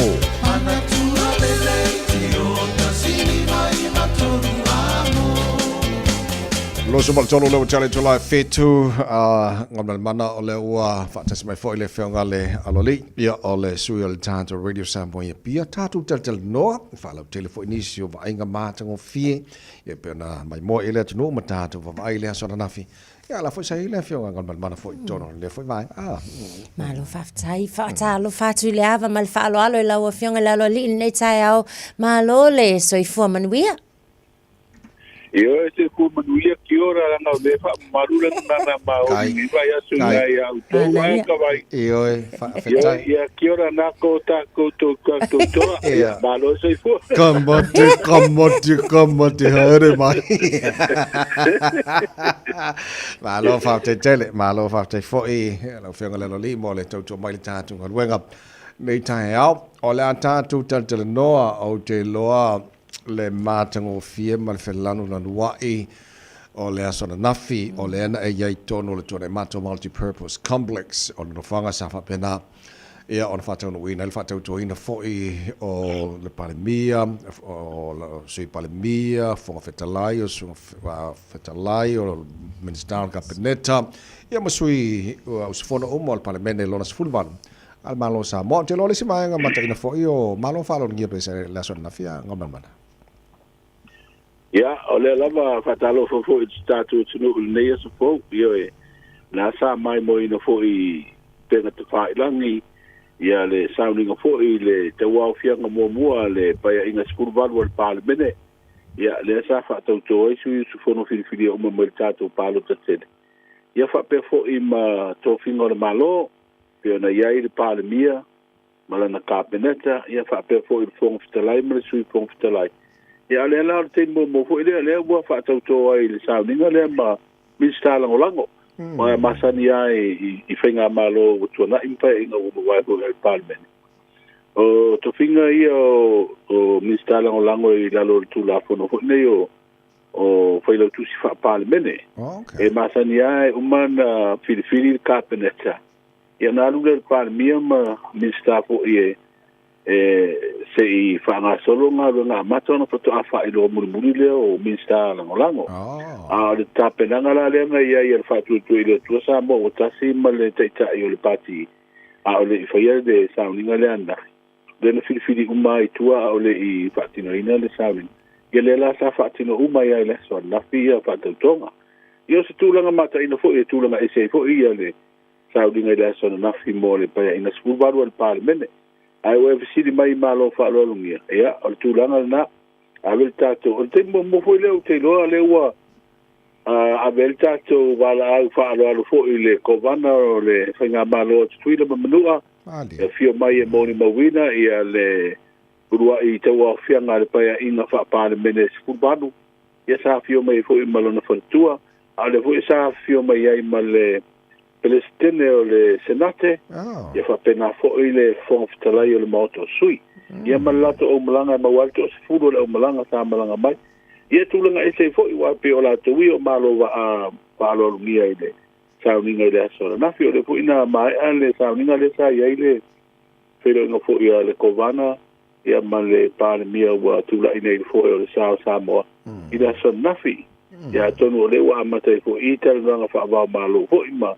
Sala pule wai e tato fono fo ile Samoa atoa le atoa Samoa ya te lo fo yo nisina o vai nga sa afe ke la telno nga ile ubi le sa e de so na fio te do po la to tu wa de America Samoa le umla Jalo le si vai ngana fa la fo la sa na fio le commission Parliament o te lo la to la filia so fontang al Parliament ia mo ta bu fo tala no in ton Parliament ya ngam Ia tūlanga na wa le whapeo taiao.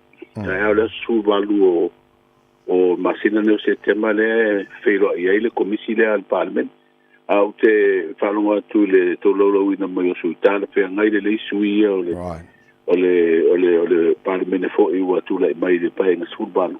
I tu tonu o komisi le al Parliament e wa komisi le di po ina uma tūlanga I tāpenanga o. Fontanga ia mai si fuanga al Parliament.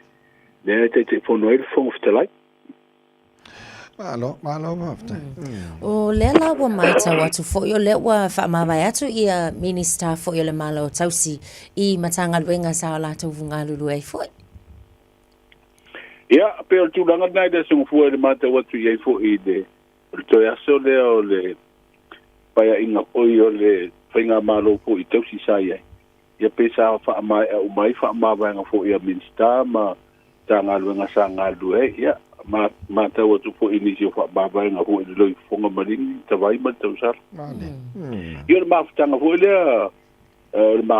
le o mafana pa ululu nga ma fo ngalu nga ma minsta ia ai ele foi wa to finga nei asa wa au te mel palo ta o e wa malolo ia fa pena la ele to finga fo le tu lo o alte mi ho I wa le manuia le fainga filinga le tu ma le tu malo ia ona fa se tu ngalu le ai po I pale mai te o beina fa o to fi tu malo ma a fa pe pale I to pinga fo el minister cabinet ia fa pena la per tu la ngala sa mata wina fo le vai aso le so fo a lu mana isa nginga le so nafi ia o te ngona fo I o le ngona fo I le tanga lu ngoma malo sa ngalu ai fo ini so tamali Ia me se lava te mai pa me fo isa ta wa veina fo o sao samo e de fato usanga masina le utona ile fa fo ina fo il tato maloi nga ruenga matulanga fa pena au te lo fo ele si tulanga fa inta la vai le pa inga le wa vai atu ma le fa nga malo tosi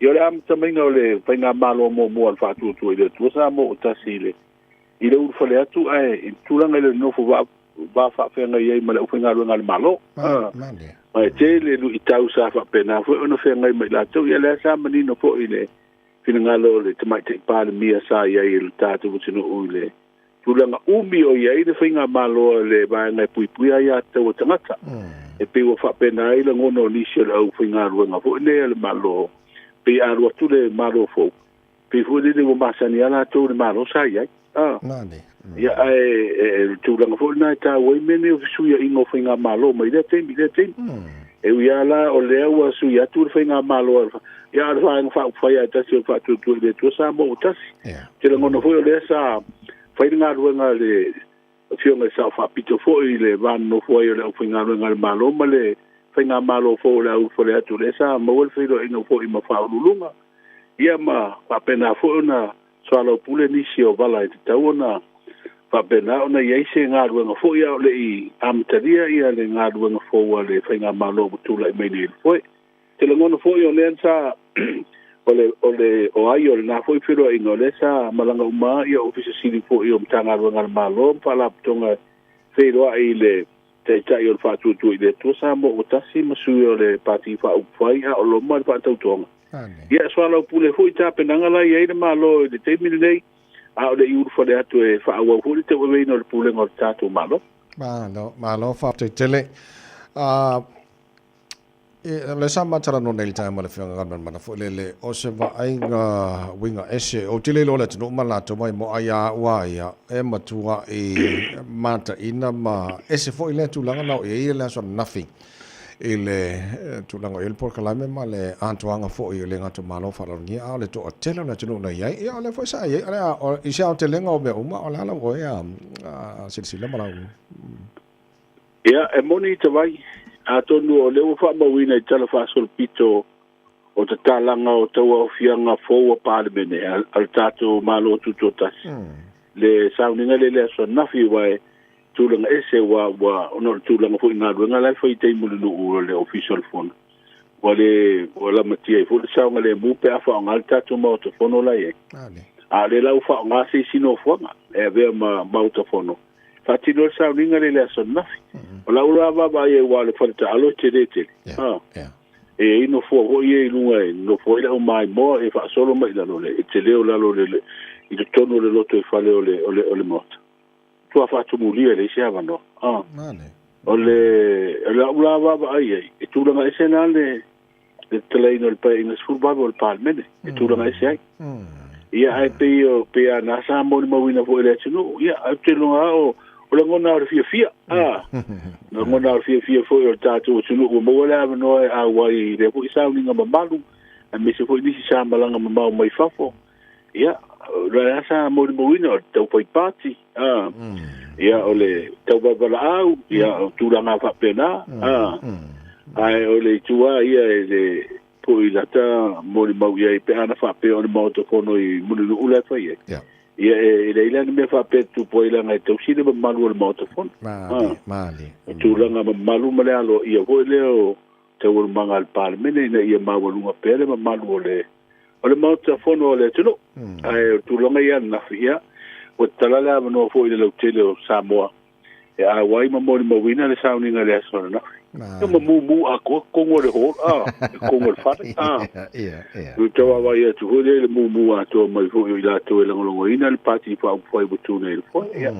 te ngona na sa ia ile so na fi ma lo va te tele mo le fa lo tele na male fa mni no inal tele nei va ngai pe na sa na fi tele la va tu la no fa I lo ia nei va fo na te pe na ia tele la tele la fo il tu langa nei la so na fi ta ro tala mai sa mo pe tan valu la mel mana moni te vai o le fa mo whainga malo fo ia le fuanga tau tupe foi ia po se talo le tupe fa na tinati ia e le fuanga fo inisio ngarbenga lo o tau to le malo e mise la vei tongi o tanga te whainga benga o maulunga fo I tūlanga o tinam te mai ta I to whinga le whainga malo whiwhiria le whatu tu ile tua sa mo o tasi le to tolo te mai te whaipule fo I o le pati whai o lea ua te tonu umo to finga ele ngata le sui fo petalai ia o Minster Carpeneta e lua to finga o le sui pare mia pe o na moni mawina le aso nafi ia mo fai loa le pare mia le mato piro inga I le aso le fia nafi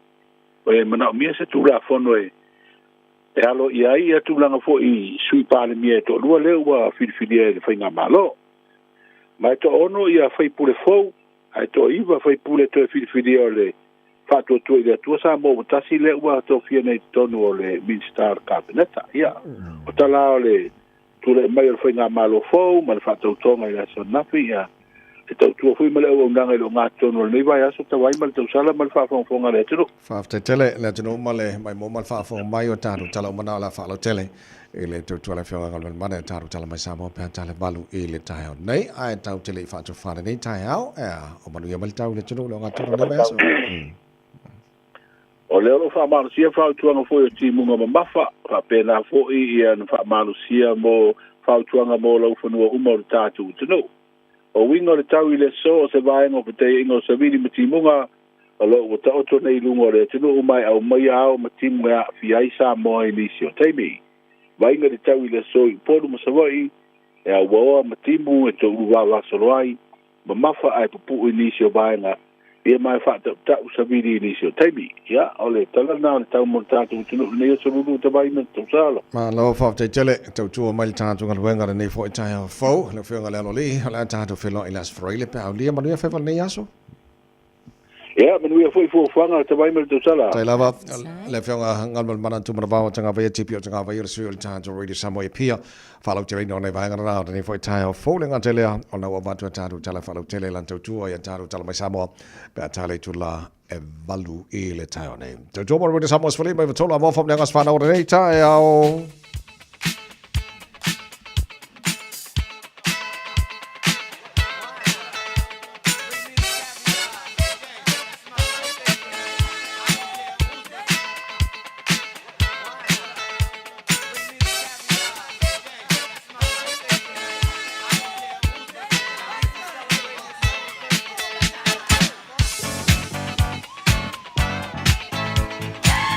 Pomnanga swana wala so lulu nei le aso se fulmal fitu September wa matala le telefoni mo oe tolu fitu tasi lima iwa tolu lo mole manoa le tato i Nelly. On air at radiosamoa.co.nz. Look on Facebook, mani YouTube, Radio Samoa. Awalo manai o mala pomnanga swana wala nei tai au tato telefoni malol sui fua.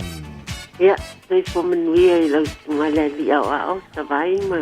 Lo soa tau le nei tai au whaftai mo lo ua manoa.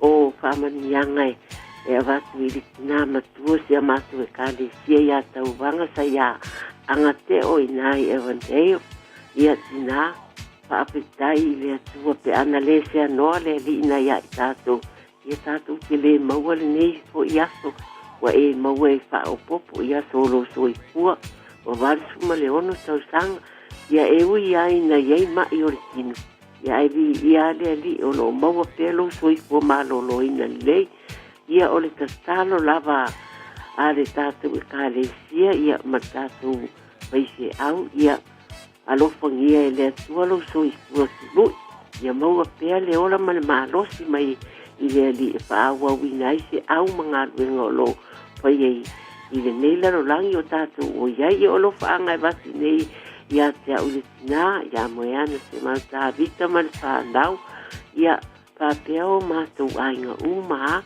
alofa tele mo oe whapopundisia tele mo lo, so i fuatau wanga, ia e le ngalo ma le uma pele alofa mo lau fionga ti a kolu whaptai, ta vai mo lo ua wanoa, ia whaasoi fuaia. Tai moeana, moria fo le nei tai au fau, o ista fam le ngalo pitoa.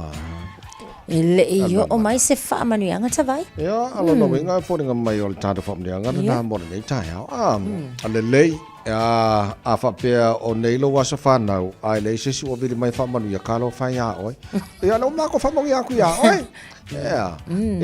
Sa manu ya tele lo asa soi fual ni as. Na la le lei o pesele anointed price. Family jal purenga mala fenga venga radio Samoa mal pokala mi manual tai amon yo tele to was fana nei aso Ari huri tau kia koe to luas futasi le balu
Radio Samoa. Taslima Ivatolu. Amo.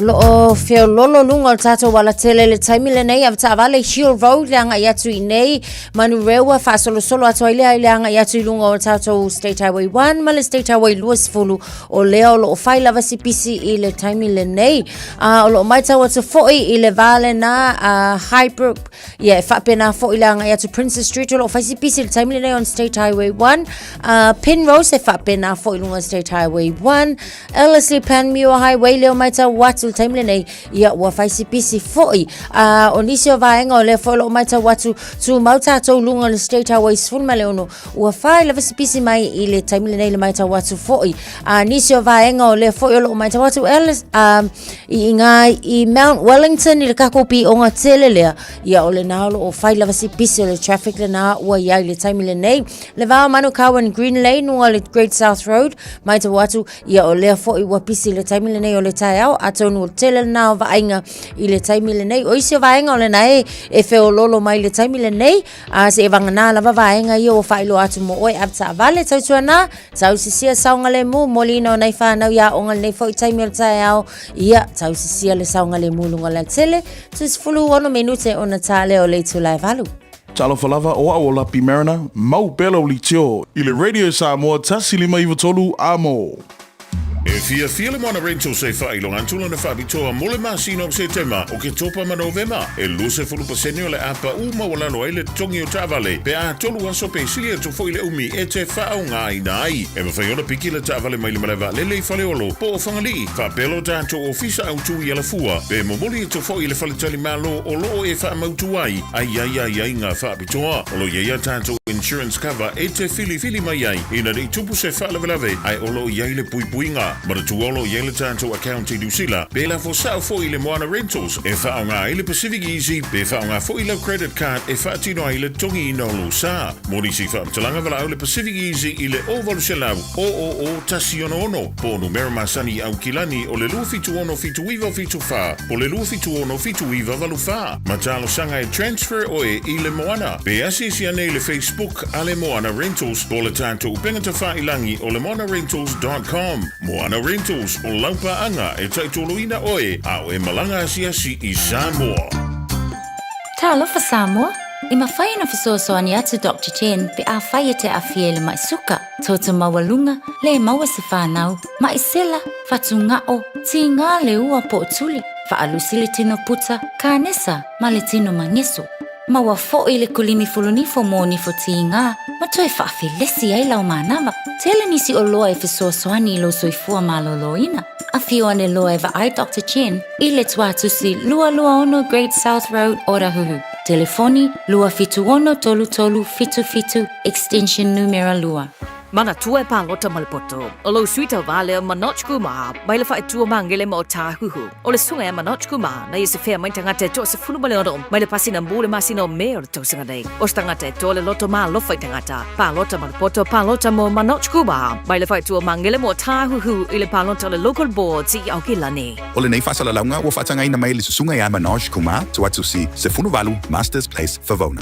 Talofa Samoa, o Atishna Ryan, o le Licensed Immigration Advisor mo le Auckland South Immigration Consultants. E visosoani mo so se tu ai ngā visa e malanga mai New Zealand po Australia. Telefoni mai nei loa I le o valu o tasi ono valu wha fitulua. Po le olua tasi ono valu fitulua tolu o.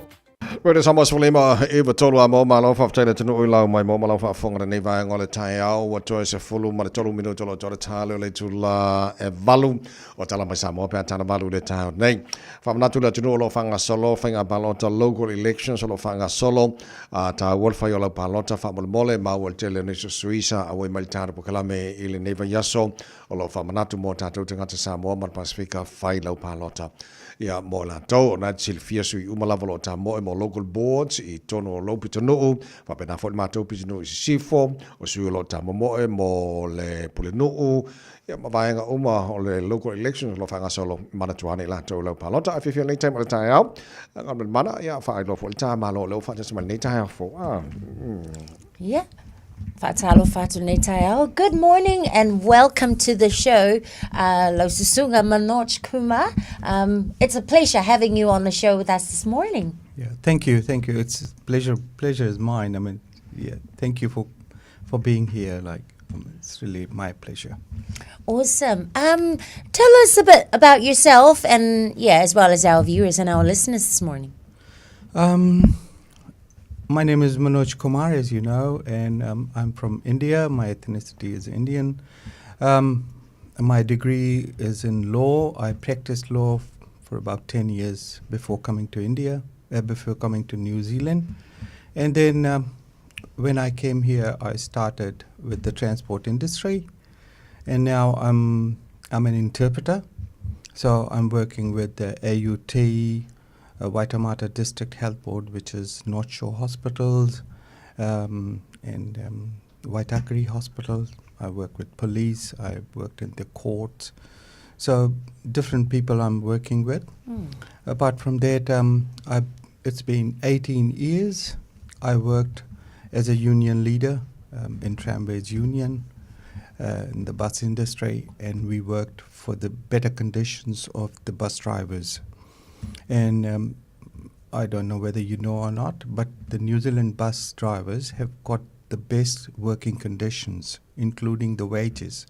They are getting the best wages around New Zealand. And the working condition is like you can have a tea, coffee, you've got pool table, you've got gym, you can relax if there's a broken shift, so you can relax. There's a relaxing room. So I've been working with them, and negotiation is a part of the union, which we used to do, and of course the disciplinary meetings. So I'm closely working with the people of New Zealand. So tell us, why did you choose to run for the local board? The main reason is that I've worked with the union for so many years, and now I want to work with the community, what I've got the knowledge and the legal side of the knowledge. So I want to work with the community and people whom I'm living with, because I live in Mangere, and it's been like 20 years I've been there. So I want to connect with the local people as well. Right. So what strategies do you use for tracking crime and, keeping young people out of crime? Since the Mangere area is one of the areas with most of those issues. I've been involved with the association, which is with the business association, and they've been the victim of what is happening in our area. But as far as the youths are concerned, I would suggest that they should go for the education. They should get some trainings when they can get a good job, so they won't get into these sort of petty crimes and give the bad name to the community. So how will you make sure that council decisions are communicated clearly to the community? The best way is the radio, television. The best way is radio and television. And the social media is now quite popular. So I'll go through the social media, community centers, and all the ethnicities, associations. All right. So if you are going to be elected, what will be your top priorities? What I've decided to do is, first thing is the rates, which are keep mounting, like every year they're going up and up. So I'll try to stabilize the rates.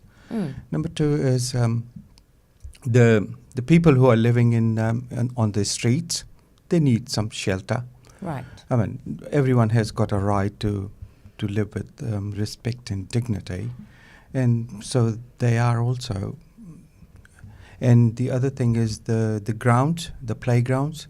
They don't have the basic facilities, like the toilets. They're not there. And if you go to the ground in the weekends, right from morning till evening, the games are there, the parents are there, and they feel sort of uncomfortable there. And finally, I want to cut down the water prices, because the water prices are going up. And I've got some schemes under which if the council approves, then the water prices will just cut down to half. I mean, I want to slash down. How will you make sure that your community and the Pacific community voices are, represented well in the council? To represent, if I become the representative of the community, then the best way is to the commitment. I have to give time. Number 2 is compassion, and number 3 is advocacy. So whatever my community and my people, no matter whether they are islanders or Indians or any ethnicity, I'm working for everyone, and this is what I approve. So whatever they say, I'll note it down, I'll take it to the council, and I'll advocate that, I'll persist that sort of a thing, and make sure that they get the proper outcome, what they want. Manoj Kumar, there is a question from one of our friends on Facebook at the moment. The question is, Kumar, can you fight for the minimum wages for the cleaners? Of course, because if you see the inflation is going up, if you see the butter prices, they have gone by I think 30-40% up. So many things are going up. It's becoming difficult for everyone to live in this country, especially from the finance point of view. And wages are not going up. So we have to work on that side as well. Thank you. What do you hope Mangere will look like in the next 5 years? The picture which I could see is just like the city and the North Shore.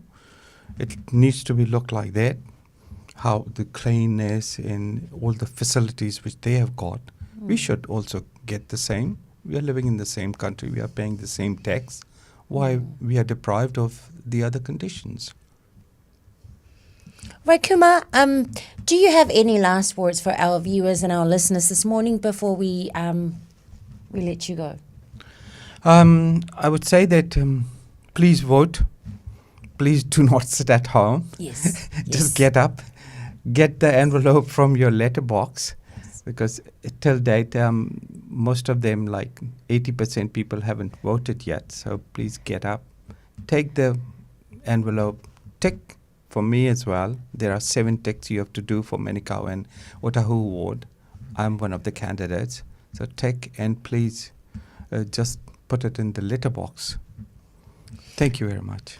Right, from the management and our breakfast crew, we want to thank you for taking up your time and making the time to join us on the show. Thank you very much, and we wish you all the best for the election. Thank you. Thank you very much. Masukay Manoj Kumar sa tasasui tama mo local boards and if I tell photo to tomo really someone for lima if tolu amo in order to milo tolo talo le tula balu le late 5 for tano fa marstino taya my alole so matato talo me samo ne foi taya fo malola versi 4. Good morning.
malo. Ata ata ata ata ata ata ata ata ata ata ata atula. It's a bit ata ata ata ata ata ata ata atula. But no one lang ata palata. So say ta ata ata ata ata ata ata ata ata ata ata ata ata. Radio Samoa Tasilima Ivatolu Amo Radio Samoa Tasilima Ivatolu Amo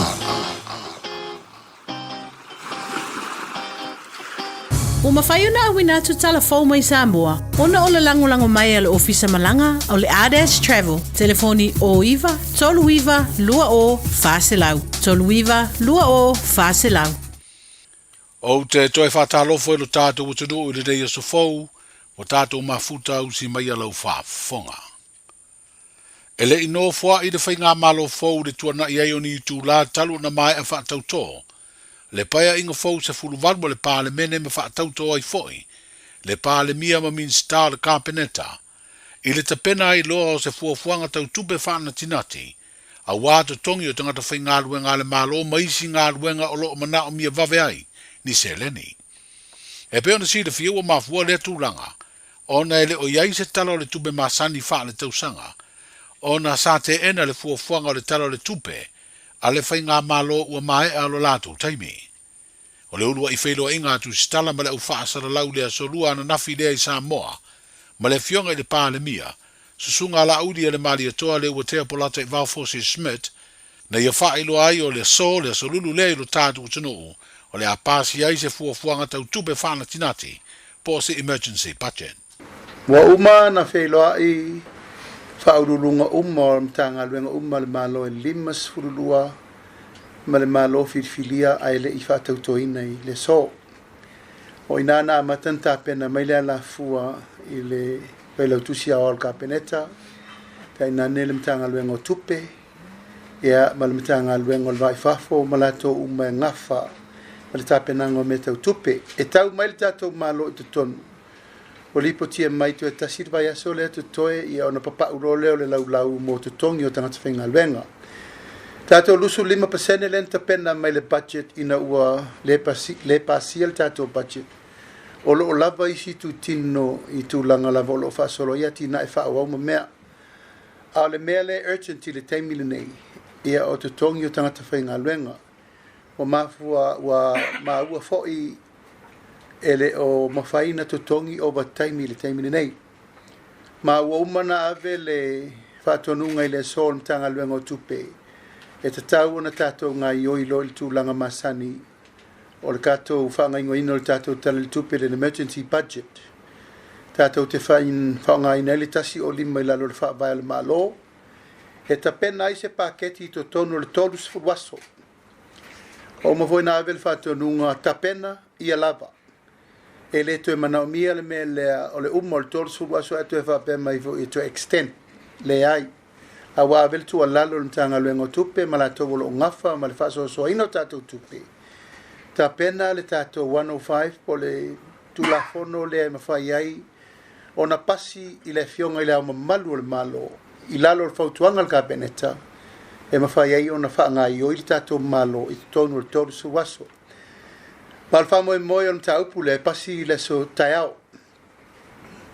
Pasi alo ia tatou kapeneta taiao fa moe laua o auma na tofia le minister tupe la laua nga isa o ia malanam tanga luenga e ta pena le tatou emergency budget 105 ina ia mawhai o na pasia taiao mawhaanga ioia i lole tūlanga o le ia inga iatu ngalunga ina e tatou tangata e whai o le rea blabo tongi a overtime o no le fufuanga se i maea e a tonu le tolus furuaso o ina e ta pena il tatou paketi e teipo le parlemene lo noinga e te tau na fuo fataitai tau no o atu le baeso lo na lua po le baeso lo na tolu o ki topa o tatou taavili le tūlanga o le process masani a normal budget procedures i tonu le parlemene ma le tūlanga lea ua matou manatu e whaalava se tupe te tonu le tolu furuaso a ta pena le lei le budget alo ia. Whaaui le process Aua nei to ye se tūlanga o le whaanatinasi ma me uma a mata le whainga ma lo le paketi le lei, paketi ato toa, tu ule vanua le palemene whaasolo at komiti, whaasolo ma whaila unga whaipule fau lo lato wa vanua e la unga whatau pou, whaasolo le tato ruwa yaso masani. A ia lava pea le tato emergency budget, e tato te tua iei mo le teimini nei, so lewa umana whailu fuanga, e pasi tae ao tūlanga o le whātua tuanga o le tato emergency budget. Ai tapena ilo ina mal tato main budget e pasi tonu le dua pole vaso lon tolo oktopa. Emergency budget lewa sound ilo fiona ile palemia. Lau tau na tau le sa forcia ile tu. La mo moina lo tau whainga foi fato sino le pamata. Le pensione si tama o isi familiar o le tato polo kete milion. Rono winga tau tau mafuafuanga ia lau tau na tau. Se ia fatino le paketi masani. Al temin nei, ono le tūlanga whanatinati le pawe mana o miol se nei mo isi kōpuanga le pato. E lea fie tūlanga lea laso whina. E fua tae au mal tāpenanga e o mai ma le treasury. Wa longo ina mātou i le tūlanga a o whaasolo ia le whainga palota. Sa matai tū e le ofiso tupe ia anavatau ma pāti taitasi. Sa longo ina fo ila mātou ala fo isa vava ai le tūlanga ngawhatau li maina mo le mea whai le teimi sao. Timeline and time frame e whatino mai tūlanga ia. O le mele wha mua, o le mele tātou te le teimi ni langa na o le lusu 5%. Le ana wha o ngā o le tātou paketi le le pasia. A o isi la mei tu atu o me umana tau tino i le atunu. E tapena uma mea na i le urua i tala le tupe le o tapena le teimini nei. E tate fufua whata tau fo. Ai a mai ana treasury i tae au. Wa matai na isi e tato me e mawhai na affordable ma whaalu. Taun whaalu. E leise me la tau fia i o leo umana o fola le tunu uma whaali a Samoa o mea nga whatia mo le teimi whai. A le teimini nei our priority o totongi o tangata whainga luenga. Over taimi ma mea uma lea e tau pule taunwha mua. Le fionga i le palemia o le whainga malo whidiwhidia wa amatala na no fōinga. Sunga la ulia le mali atoa, le ua tea polata i vau, Forces Met. O tō whinga o le whainga malo fōu o le whātua tua i le atua Samoa utasi. Amata mai lea i le palemene o i le pūlenga whaatonu i minsta le kabineta. O mori mawina i le ave o le whaataua i le tūlanga a wai leo tina amata maa itai. I upu whai o le malo, e peo na sauwhanga uma whai pule te maa itai e tolu, o le vaenga wha upu whai wa avea nei ma whai ngā malo. I le whidiwhidi ai leo se tasi o whai pule te maa itai ma sui whafonga whitalai. Ai whidiwhidi le isi to lua i tofi min star le kāpeneta. O le sui whai pule te maa itai, o a ana alofinu me le wha, le fionga afa masanga leone mati va ili masame, o le sui whai pule te mai tai lea ua se e nei le tofinga sui whafonga whitalai. Ma ua to luai i a te ia sui whai pule te mai tai o le pale mene o le atunuu, ua tau a veina lea tofinga ma manu. O le urua i whai pule te mai tai na whidiwhidia e vea ma sui whafonga whitalai, o le fionga le au pepe tau la papa whai maala wa vasa mana ia Filipo, ua tu umalo. I tofinga le pale mia ma le whai ngā malo fau, o le tasi o whai pule te mai tai, o le sui usufono le itu malo safata tasi, le fionga i a seve anapu te i fui mono, ua tau aveina le tofinga min stalm ta ngā luenga o puna oa whaale natura, ma si o manga. Ma le whaipule te maitai o le itu malo palauri tasi, le fionga muripola ana rosa ale mori o, o toi se e le tofi min stal tupe ma tau aveina foi le tofinga sui pale mia, e a mata wha malu ia a perida le tau sanga lua o lua vanu. O le fionga muripola ana rosa ale mori o ia le rua i whaipule te maita ina whidiwhidia, e avea me min stau tupe le paia inga se furufitu a le pale mene. O minista e to lua le kāpeneta u whidiwhidia e tau veina le tofi sui pale mia, i le paia inga se furuvalu a le pale mene, e mana o mia se tu la fono e aloa i ai. O le ua whairoa le te tai o le malo o le fionga i le pale mia, o le teimi nei e tasi le tofinga sui pale mia, o lo ai e ia wha le tu la fono. O le mafua anga leo le te pena ai o se tu la fono, ina i aloa i ai le whidiwhidia o min stai to lua. Le fionga to e lupe mau i au tele poumuli nuku o ne semo, ma le fionga ia muri pola ana Rosa Alemon yo. Ai o le nganga e sui tu la fono. O le so ua mātou tā pena ai le mea lea o le tai lua tau sanga ma le afa ina ia usta ia le tu la fono e tasi le sui pāna mi e whiri lalo le whawai. A ua mātou tā pena, a o tātou wha ngā solo i tono lesi tau sanga e sui le tu la fono ina ia whamalia ina ila tu langa leo te whamatala tua. And we decided e ui le awala tu la fono nei o lena whiri e to e lupe a matatu nei lana sui para mia se ia ulia pe li le lua filu fulvat ia le lava lai lunga i tono le tu la fono a maia ia tau ave foi le e muripola le vaenga murimuli al tu langa lava ia o le vave na sui o le tu la fono o le vave foi lana mai mo fatasi o sui para mia to lo lunga. Le fionga le pāle mia, sunga la audi le maria toa le ua tea polata e vao Forces Smith. O le au vao min stai to osfuru lima o le kāpeneta e au fiai le pāle mia o le a ngāru rue, i le pūlenga whaatonu mo le lima tau sanga o le paya inga fōa le pāle mene ua amata savalia nei. O le toa iwa i lātou o suina se e ino fōa o lātou i tūmalo, i le paya inga sifuru fitu o whaata ape. Ai toa valu o sui whidiwhidia, o le teimu mua le nei ua vea ima whaipule mo na fua o lātou i tūmalo. O le isi o min stasa a vea mua ma whaipule, mo le tūmalo whale alili se paia inga ua vae, le fionga ia seve anapu te i fui mono. O le toe whailo ina le nei o mtanga luenga le malo, o le a ngāruru ei min sta ua whidiwhidia ma ua mai a fwoi ona whātou tō. O le fionga i le pāle mia, sunga la aulia le maria toa le ua tea polata i vau Forces Smith, o le ai le vainga o le mtanga luenga le pāle mia ma le kāpeneta, mtanga luenga o le vā i whafo ma whiwhaata wainga, o le mtanga luenga o leo, o fiso le loia sili, o fiso le toi fuata ina o tū la fono, komesina o suru whainga, ma le komisi o tangata whainga luenga le malo. O le minsta lango lango le anga lue ma le pāle mia, o le fionga i avui i inga sione i inga. O le fionga i ato e lupe maui au tele poumuli nuku o Nesemo, o le minsta leo le mtanga luenga o ngā luenga te tele le malo. O ia fo i le sui pāle mia wa amatatu nei, se ia o le whai unga o mati o le tausanga i lua o lua vanu. O le minsta lango lango mo le mtanga luenga, o le fionga ia teitu ave lafa i tele valo anga teititi yona. O le fionga ia muripola ana Rosa Alemori o le minsta o tupe mwhalap tonga tuma o tele malo. Ma o lana minsta lango lango, o le tofa a siata tavu i tafu sa le vau. O le fionga ia ai ono alege e geroma, o le minsta leo a onga manganu o lana minsta lango lango, o le fionga ia le atinganga mata whaila wina i inga. A fionga le minsta o whaam sinonga, o le tō whawhisolai a pulu tusi upu tu inga mala, o lana minsta lango lango, o le fionga ia sala Paulo Tuala Poto. O le minsta o fiso ta inga ma whaam talanga whaateko nolosi, o le fionga ngā seata tanuvasa vale lio tanuvasa peto, o lana minsta lango lango, o le fionga ia le ilua sangato ka rene.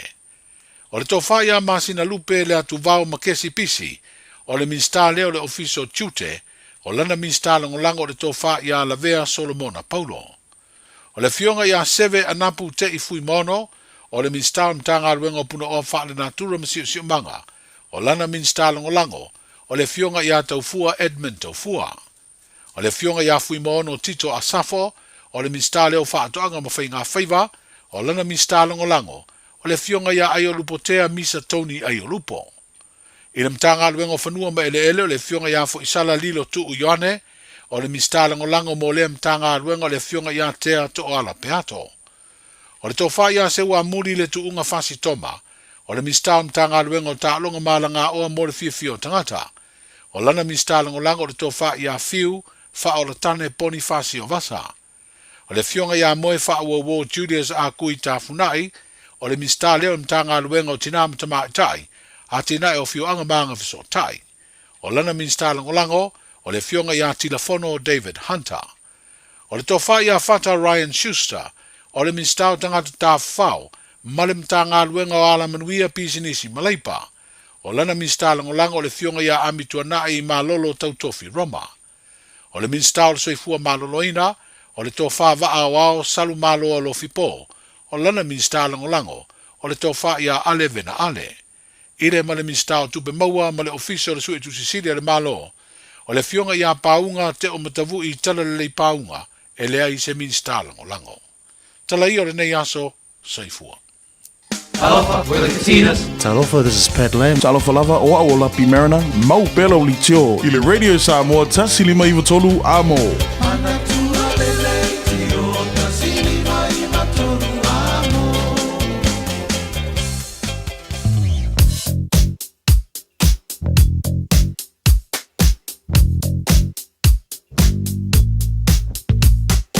O li poti mai lunga o le alatele, ua awina atu on o le langolango mai ale ofisa malanga ale Adash Travel. Telefoni o iwa, tolu iwa, lua o, faselau. O iwa, tolu iwa, lua o, faselau. Le poti lata mai lunga la wala nei taimi o le taiao. Lai mana i lunga la wala nei vanga le taiao, te loa la wawa i atu na pawanga o le poloka. A whapea o le te lunga o le State Highway Luasafuru. Le malanga mai sifanga mai sauten nei. Poloka la ititia le va Mayora Road anga Dominion Road on-ramp. Whapena hoi le va Dominion Road anga Hillsborough. Pasi mai lo Hillsborough lunga la wala papa fa solo malai va lele mangaya. Fta to pisi mai le pasi mai Massey Road on-ramp. Poloka loa il pasi mai Puinui Road on-ramp. Whapena hoi Lambie Drive on-ramp around Rainbow's End. Ia southbound. O le highway was furu nei vanga o tai au e lunga o State Highway 1 anga le taulanga i Aukilani le malanga tu le sautanga i Aukilani le flow le leia to apo loka lava i le pasi atu Tip Top Corner around Mount Wellington on ramp feo lolo lava Mount Wellington anga Alice Lee Penrose anga i Green Lane poloka lai titi lava pasi Green Lane anga i Newmarket Seki ta tolo malanga mai sifo manaya life flow mai lai pisi life flow to apo loka lava around Western Springs, Illinois, on the Taiao, Tatolo North Shore, Facebooka around Glenfield, Wairau Valley, North Coast, Pasimai, Esmond Road, Fasolanga, Lunga Walla Papa, Flow Lake, Olunga Walla Neva on the Taiao, Tavale, Malon Foy, Malon on Sai, Malon Sicila, Ya, all the Famna to Masani, Radio Samoa, say Tangayan, Lewa, Modify Fanaula Onga. Vai nga umolo kolosiel fana ula nga favor mole awoso ona fa sa ina lo sa ya mautino sa ngole mona fana wa nga mole nga nei tai help ta to report lot mare nai lunga ole awala awuna to fa longa taro company le Fu sa molanga mo Samoa mo le Pasifika a fio ne loi ne la le Adash Travel ile tasi valulima Great South Road i Marirua po ole fitu lua o Shaughnessy Street i Papakura mo pase se pa u wala au le Adash Travel ile o lua favalu o po ole o iwa tolu iwa lua o fa o the Adash Travel Radio Samoa tasilima iwa tolu amo Radio Samoa tasilima iwa tolu amo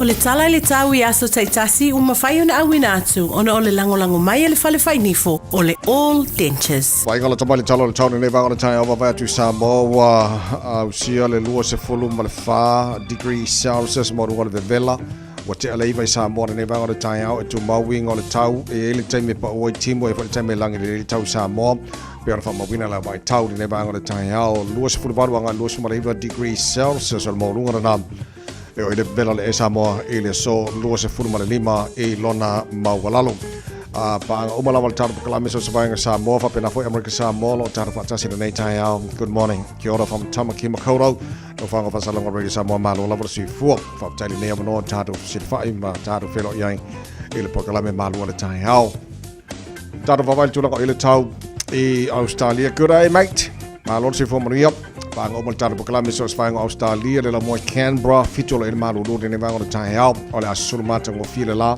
sifulu ono marunga malulu fa mawina mo Canberra le so lima ilona mawalalo malulu ya Hobart sifulu fa marunga malulu e awa pa utimu fai foi si malulu tele mo pone le so sifulu ono marunga malulu e awa le tau mo tau I le aso atoa malulu fo io Adelaide sifulu fitu marunga malulu e awa le tau le so o isi fang oma ola fa solo in na mafan le tau Perth Australia lais marulu le titiani le taios furu lua au le pole au pa utimu e mal mafana fana le amfano e lua se furu lona maulunga se futasi lona maulalo Sini Australia manaya sulu matango fila la mo tau bebela yole e luas fulima lona maulunga Brisbane Australia o ka fainga Brisbane ka fe sulu matango fila la tau se fulu maulunga bebela ole e mo tau Brisbane le so sulu matango fia fo la ole bebela yole e Darwin tau se tolu ole tulanga na e le telo vainga Australia mal tulanga e le tau le nga tono ne vaso o tato yai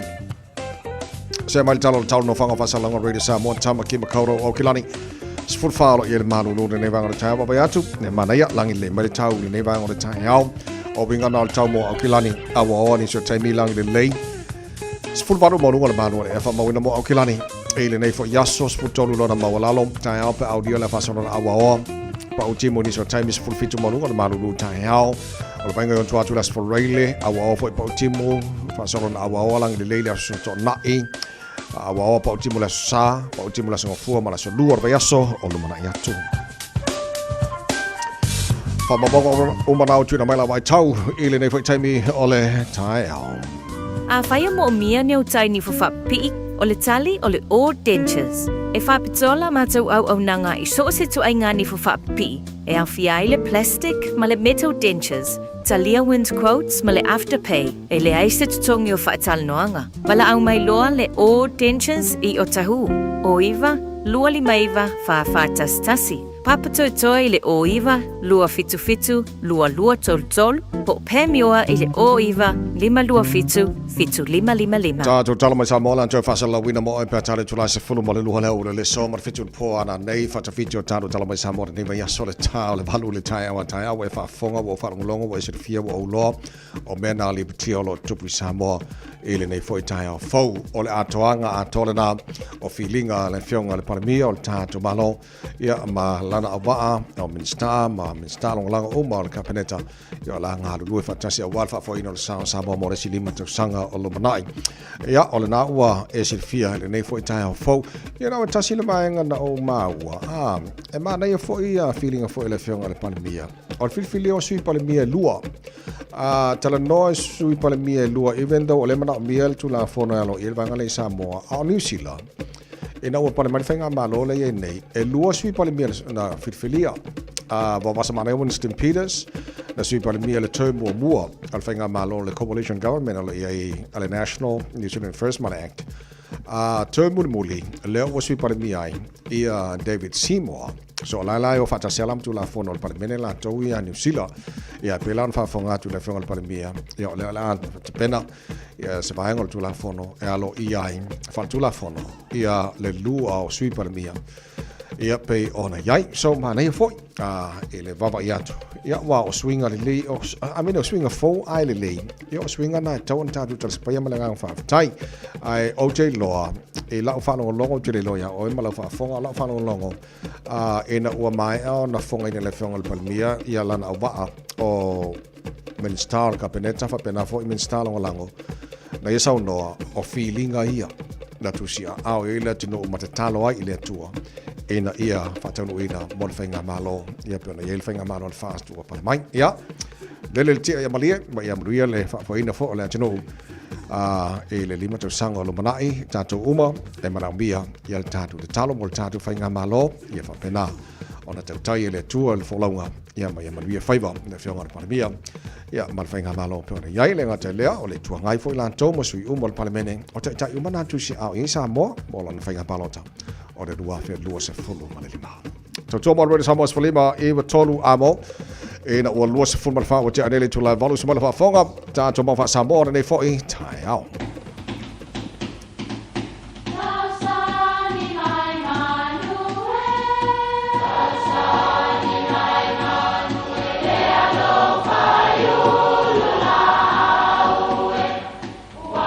E o whanga manu I ululu o la au, awa e whawhanga I funga o la au. A o le tangata, e whawhanga I upu matala. O le mawhileo o alanga upu mamuanga ngana Samoa maona whaapongai, e a fua I lona sio mianga. O lona lea sao I le whaatufunganga o le iloa whaale aso, mai le tautua se ia o ina pule. O alanga upu mamuanga ngana, ua lanto mamanuina le tō whamanino a Samoa, mana tua fo'i. e tau fitau muli le atunu. E le sili moa i le matangi. Fai mai le tala o moa, ia o se tasi o to o le whale fitu ia ana. O le tangata le nei e masani o na malanga masona au waa. E afe solo a la ma malolo ma toi tu waa. Se tasi o malolonga o le waa o moa, na alua i loa moa i isi ana pisi nisi ai tu waile au waa i le waa. Na waa ia tangata ua whaauli awa le langi, pei a oso se matangi, ma ua mana na o le au waa, e alu ese vave le waa. O le whale me lave, o lea lava o loo whaatali moa. Whaatali vaiane tangata, ua tuaia tu lava moa, ai ua amata o nā ngiangi le matangi. Whai mai nei u ina alu le waa ai tia iai moa. O le manatu tangata nei, e le sili ane moa e tō tasi, ai whano o mai i lantou pe a oso le matangi le nei. O upu e whailo ai, e le te tau o nā tōlo ia se tonu, ua mali lia i ai se tō tele, o no se whātau tau o se tō tasi. E mai tau antu ua furisia le tantou ai ngai whaatau nuu bea le tantou musa ngai pei o nā tofaina. E ui o loo whaasala ese se tasi o matawhale o le tātou ainga. Manatua le upu, e le sili moa i le matangi, whaatau nuu le tātou musanga. Ia, manuia lau whaasonga o le nei aso.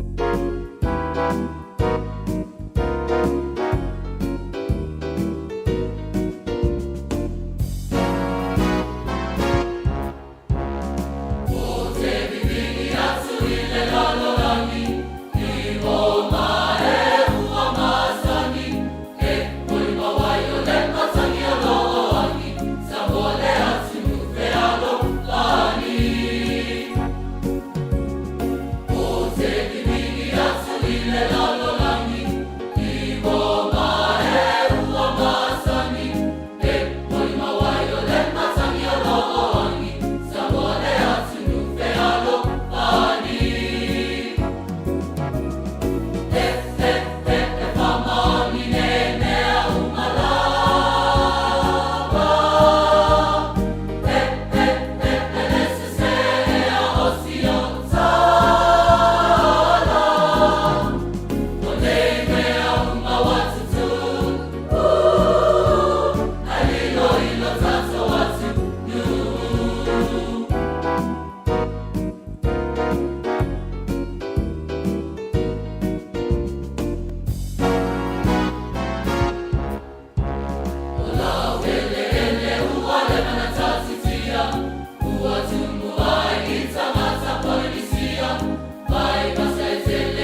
iwa tolu amo. It's tough when roaming dogs don't get claimed by their owners. Often they're unregistered, so we have no way to reach them.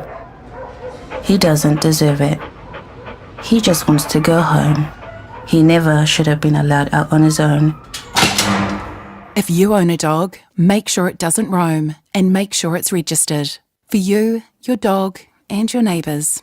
A message from Auckland Council. Tāmaki Tūriki, All Together Auckland. E whātula watu lau whawhonga anga Samoa. Ai mātou te fia e whaelo atu le tau whonga po le tender a le Moana Rentals. Ori tā wale o lo fia whātau e se nātu. Sila aja e le tātou apio whoringa po le Facebook page a le Moana Rentals. O lo iai a toa lava le lisi o tā wale whou e fia whātau i nātu. I le tau whonga. E whangata le nei tau whonga le aso sfumalima o se temalua whenua sfumalima. Ma e iai a inga whamitoa. Molo sila fia. O nei tā wale o lo aia ma tausi wha le lei e tātou insinia. Ai ua o fo le vai teimi o le tausanga e whātau e se ina tuai. Ai au mai isi tā wale fau. Au a le wha wawina o le tautua a le Moana Rentals i le whai unga le nei tausanga ma le tausanga fau. Monisi wha matalanga wala uane te vanga po niu Johnny a Kau i le telefoni fitu ono lima o iwa lua. Fitu ono lima o iwa lua mo le Moana Rentals. Talofa Samoa, o Ateshna Ryan, o le Licensed Immigration Advisor mo le Auckland South Immigration Consultants. E visosoani mo so se tu ai ngā visa e malanga mai e New Zealand po Australia. Telefoni mai nei loa i le o valu o tasi o no valu wha fitulua. Po le olua tasi o no valu fitulua tolu o. Malo soifua, o le se fufonga Samoa, Radio Samoa, tasi lima iwa tolu a mo. Se kia Radio Samoa.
Wakikaga mai le RSA na wato lua se por famino tolo tolo tano le tulai vole fa fonga por club e balo le tai out with some was fully mai tola mo mana to monu ye mai oi le tai mo le tai out fa wa fa fi fianga tatu umala mana molina to mai tina o le tai out e se le ko de le e a on time marka mi ko mo ko mai ki pe se le mo oi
Tasilima iwa tolu Amo Radio Samoa. Tasilima iwa tolu Amo.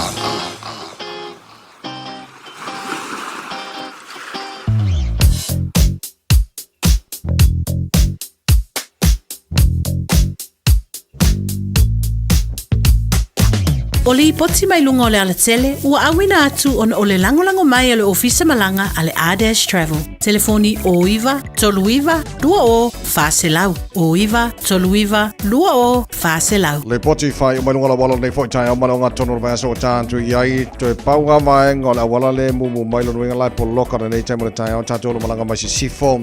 Highways fuluono anga taulanga o Kilani, pasi mai Rosebank Road on-ramp anga I Ponchevelia mo Western Springs alo to Monopoloka. Nei taimi o tai hao o isi vai o malanga sifo westbound o State Highways fuluono seki. Left load late.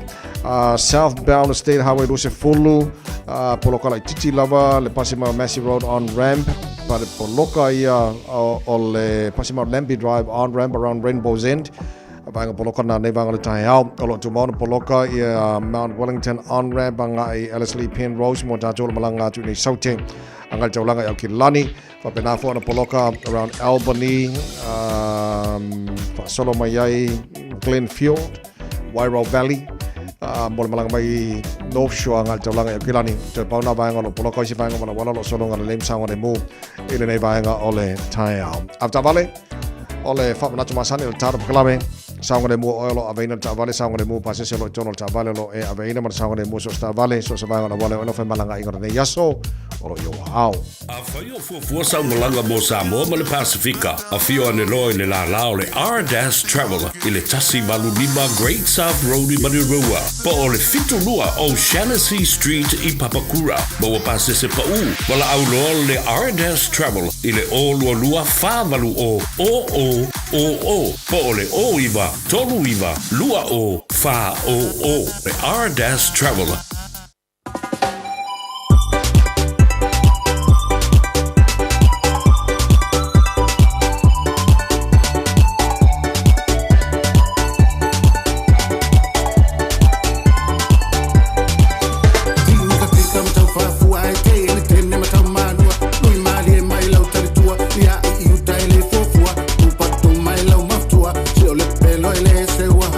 Seu mai ila o manu se foi o le papatua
Tega tonight matia tuna by luar nei tai ona wato se fulu lo mino jolo jolo talo le tula Eva ola anta tu sia sile to tua tai Warden Autos Limited olo ya yalo Samoa to tua mo oi Warden of Fitness Food Service olo telefo ala tu tabale olo yai so ga Victor lo patas mai molta tu report nei tai Victor malo la versi fu Maria good morning so ya mo dia semua terbaik malo tu tua tak apa lo Wa'anga sa mo ito no mo malam ni tayo sa tamati na masuk na paulong may tumabay sa topo kalame malo laban sa maro ko ni putalo ito no afarka ko bayas wa ka fiolo lo maru dua ya o va ver lo bayas pero way yes ya por eso que ngai sale ko tayo maru mo pen ya porque ela coffee marquês por maru marquês Altari pode usar, vamos embora. Sai vai malvação, não a massa de tato com que para tua expulsão de terceira pertence do trabalho do mato famo, uma taxa de valor sala fácil sene, a coisa só sala fixa sene, a papel certo Apple Car por Apple event terceira sene, a papel que do trabalho do levantamento famo, fez uma forma de papel e até a pena só papel app então tato famo do trabalho, então que se anti Saya tahu nak dua sebab salah ini waseni sebab siap menunggu mer posisi posisi satu se wala wale menmalu posisi posisi kita sabar di sunda satu kamu ya oleh satu fali dia masuk satu si kasih masuk sama tiga pada rosa ini fali sonu di PA ya tahu ini ya kau dia masa vale ya sokini kan kata wala satu fali dia ngata folea oleh service transmission service puk mero no apa pula wala sila ke no ai puk mero service to le mata to aparisia ini foi matou ta vale foi ini si to ini si mo dunga ta to desi poli list patino foi matou le loi os no ko pa pi mata to pu pas apa pera to dia so pu pas ya ke dia mata to apisa mata to pu pas sai na filinga ta to flares no piro cracks with frames LED light tapi ia masuk ngasa pode ter pole wo na bus sala te pole wo ni puk mala no ada te ke no ai pati no te pole wo pole sa body so mo fui masuk sa body pa sa body fo sa body tuai se no filing amasa mala ba sa sa body so sa ta hai te ka ro SUV kasa pole sa to fikia pu for Ranger Hilux Nissan sa body mo na te mo fun modify mo fui se na fo mungkin fakir desi oleh Pak Umarkas, lopong fakir satu putas. Apa itu pasal sahabat ini yang masuk. Akan mengalami sini dengan kuat air semua. Sebab itu sini dia pun dengan tu ia kita masuk kena pulang ambil bunga satu kena ya. Jadi apa itu pada sahabat ini sini turun masing rakan sini. Ya pada sahabat yang masuk malu sini tu proses cari oi. Ya oleh nombor masuk telefon oi baru kita tu Oi baru kita pasal dulu apa yang masih tadi. Oleh satu perpak kasih sisi 10 peso osa. Kalau apa baik mau yang masuk apa itu osa dok baru pasal. Ya pasal apa dari itu. Kalau tengok dengan masuk sisi tadi mau oi. Jadi aku ada dua salah yang masuk gas nunggu satu finance. Apa yang kau cakap finance dia tengok amaru tak balik.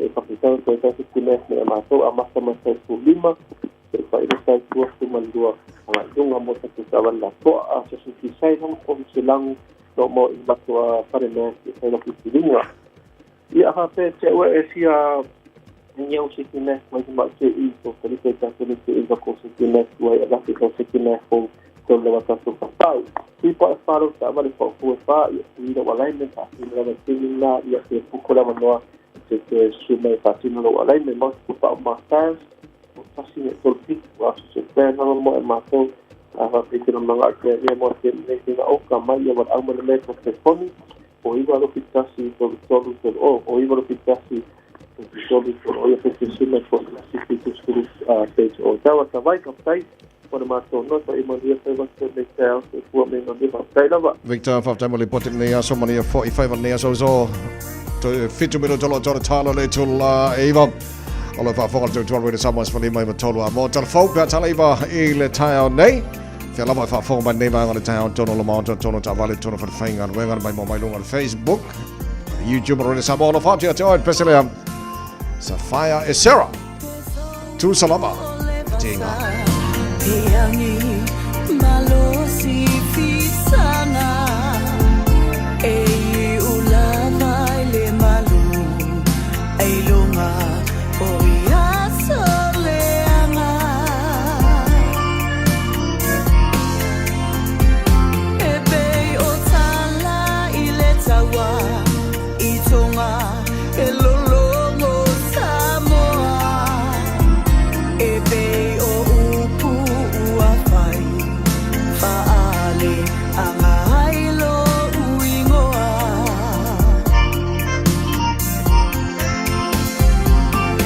o le uli uli e u tava ina malama pede fu o le vai e manilo lava lona mata walia ina ibao ai pua ina ileala ola pe ole tama putanga wa elafo a imailo utangata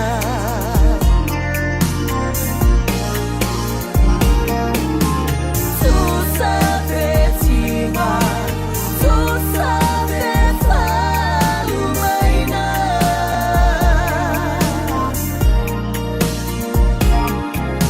o tu inga wala lafo umanai a ita ai o te talo le atua atonu hey ai se aso fali ai le me amoni ai awa le vai so umana o fali ai le me amoni ai awa le vai so umana o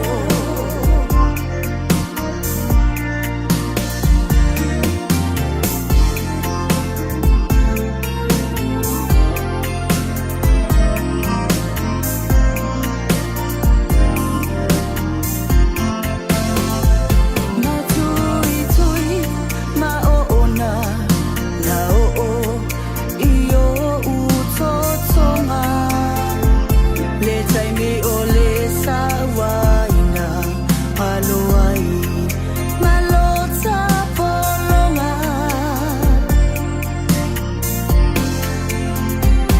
ilo ua fusisina e tautua ailo ainga a ole oa paletuti sa vevesi ailo ta ainga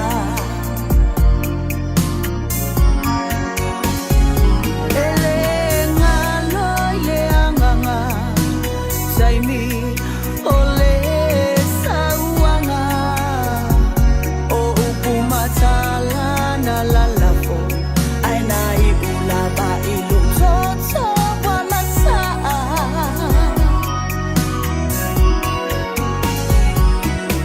aolo ainga le aise na labe aita autangi tu isi a utama matau mawhai e opo atu ita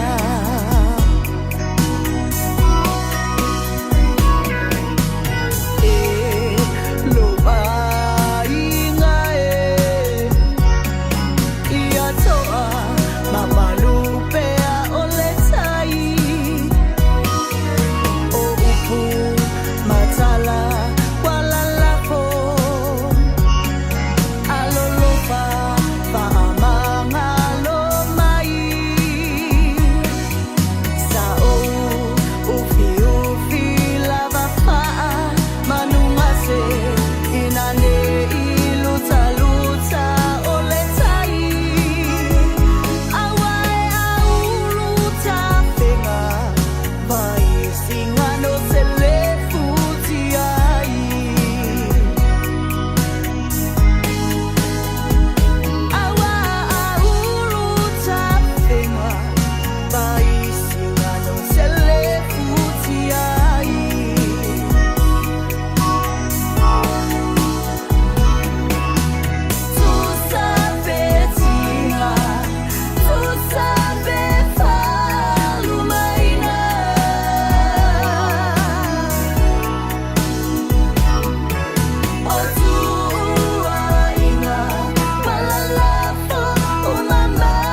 Hey, hey!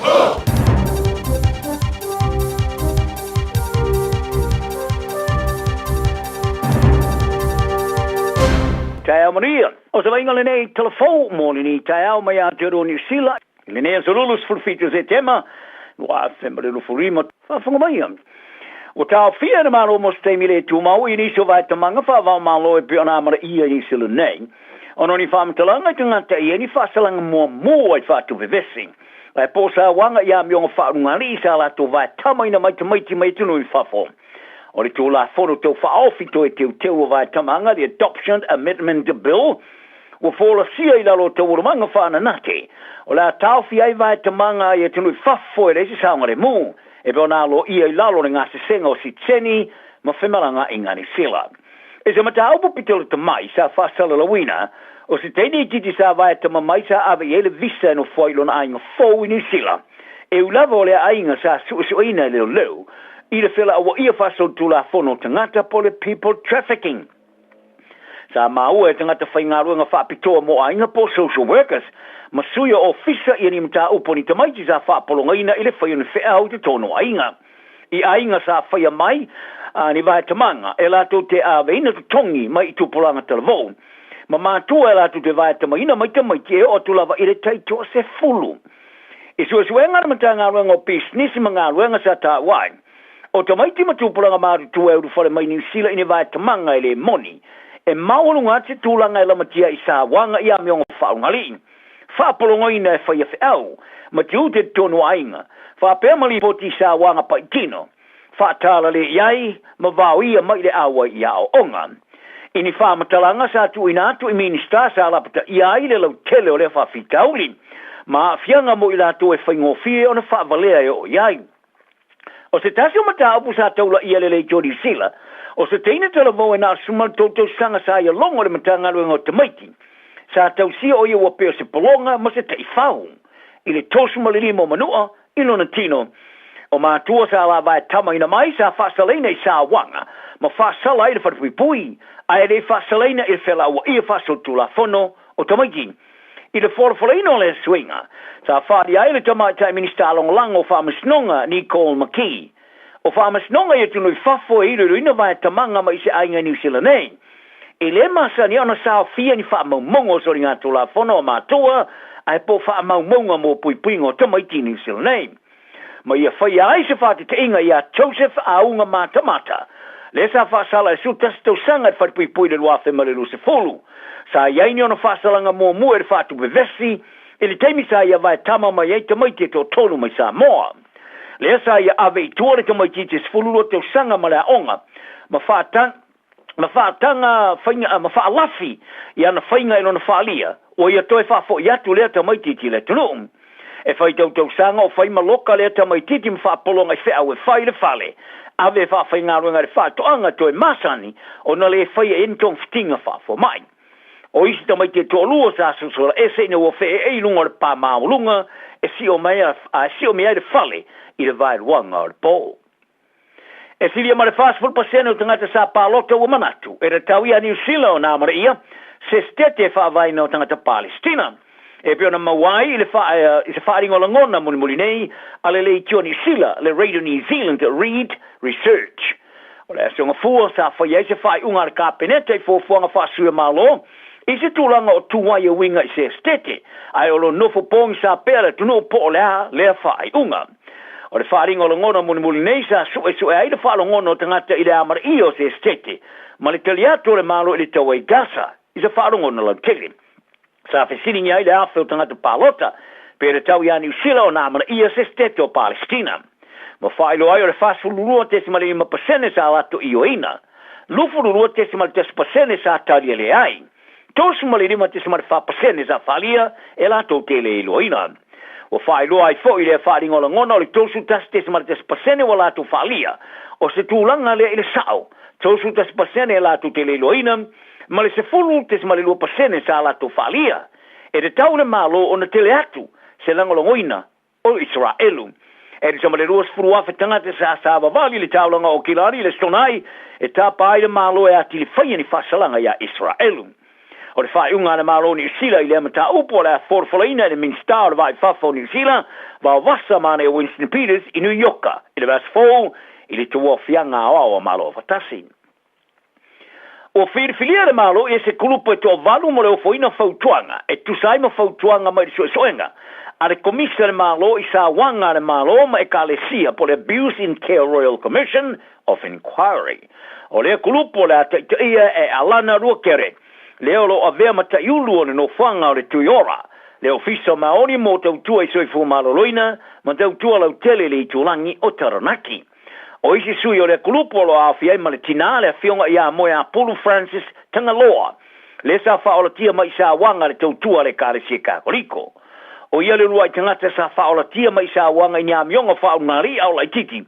Sa whaia e se whelela e fito a fitu na tausanga. Sa whaia le no moni mau i le iloilonga le komisi le tautua le kare si kakoriko. Ma au nai le kulupo langolango tangata sa whaola tia tangata te mamai al komisi the Survivor Advocacy Group of Experts. O le tamatai minista ngafa maritalia le malo inesio suenga Erica Stanford sa i ta ua. O le kulupo e vaenga o le tele o le mana malama. E au fiaim tangata sa whaola tia mai sa wanga matangata langolango. O iso le toa varu le kulupo e au fiai David Crichton sa a fia foi i sa wanga ma le mo sio so tanga malananga nuu. Valerie Tan, le forma i mo tong ftingo mafo fau, Gary Williams, sa whaola tia mai fo i sa wanga, Paul Gibson, sa avema komisina komisio e su e malo, ma ruai komisina moa i ar tau tangata e ia fianga tu mau. Helen Leahy, le ofisa sili mo le ofisa komisa le whanau ora i le motu sauti. Melinda Surti, le ofisa sili le ofisa tau si ainga Caring Families Aotearoa. O tangaroa ua vea foi masoa te fono le fono fatonu o falo ngono tangata sa faolo tia po le Survivor Experiences Board. Ia taro talonga o le tamaitai a Mirarangi Paul o tapai natu nei ila ola kapia le Black Ferns a New Zealand suia Amy Dublizzes. Au tapenatu mo le talonga o le semi-final makana te le tapanasangari po le Rolangi e Bristol i Engilani. Dublizzes sa fa manulia le toau i le talonga mua ma se pania ma ua le mawhai ona tue whao ona taalo. O lona tu umuri ese ma manua wa fiai longo i polotu le mapu atai i Silver Brunt ma Teresa Stefano wa tu uai na o Stacey Waka le tamata i whaapitoa le tulanga o ngāra tonu o le leini tua.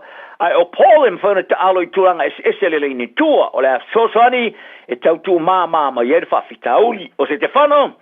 Sa le pasi le whaapasengana olo nolu sa whaia le tālonga ma Afrika Sauti ala sa, ma ua fōringa mai e le mwhana toi tālo le tāmanasanga atoa o nor smumale luaso whatupula e whasa aina toi tālo. Ai o Brunt, sa awhia i aunga murimuriane mai le whaalua na te olo nolu le tāmanasanga i le ipo le taimio le tāmanasanga le tālonga murimuri o le lato pulu ma ailani. O Paul e smumale lua tālonga whai teoria sa tālo ai mo le Black Ferns, i le tausanga lua whemare rufu tolu sa manamaro i le toui o le tangata alo alua e o le tausanga ale la kapi ale rangi. O whawhita auli o whawau le leanga i tamata alo i le tūlanga awhare o Blacks i a Noah Hotham o le ema whaiona tueta alo le tamarasanga whawau malo le Rugby Championship o no le ngawuro na vai. Sa taere po na i vila i titi o le vai Hotman po le Thibola ai whato aiva minuti o le tālonga ma Afrika Sauti le stona i Wellingtone. O se tu le marui o le manu o Hothman o lana tālonga mua fo i le o toi tari wa i le malai na wa fialan te puvai le tālonga le o Blacks ma wharani ai u lai. Sa ma fo i ona i emisia i whasalonga i tolu mua le tāmarasanga le Rugby Championship. O le asonga fua sa whai le tau tonga i le tae o le ponaivi o le vai ma o le mwhana toi te alo i tālonga te toi o le tāmarasanga o Hothman, Cam Roykard ma Cortez Oratima sa ula i whiwhio ni tamata alo awhai au, ai o tau whai mana nua oma. Sa mawhoi ona au inatu i a Finley Christie, ai whaare o leo ia i a Carly Preston. O ia re whamua mwere whai au ngare o Black Scott Robertson, Roykard Maratima, o la atu e taliu malai, le isa la atu ta'alonga ma le Wallabies Australia le malai Eden Park, i le vaso asau, i Eden Park le au Kilani. O le tamaitai ta'alo la kapile tulanga Lucia le au Ferrani, XL Bartholomew ua apili lona whasalanga mo le sumale lua ta'alonga e whasauna tue ta'alo i lona uina o le limo se ten ta'alo le ta'amarasanga mo le ipo le rolangi.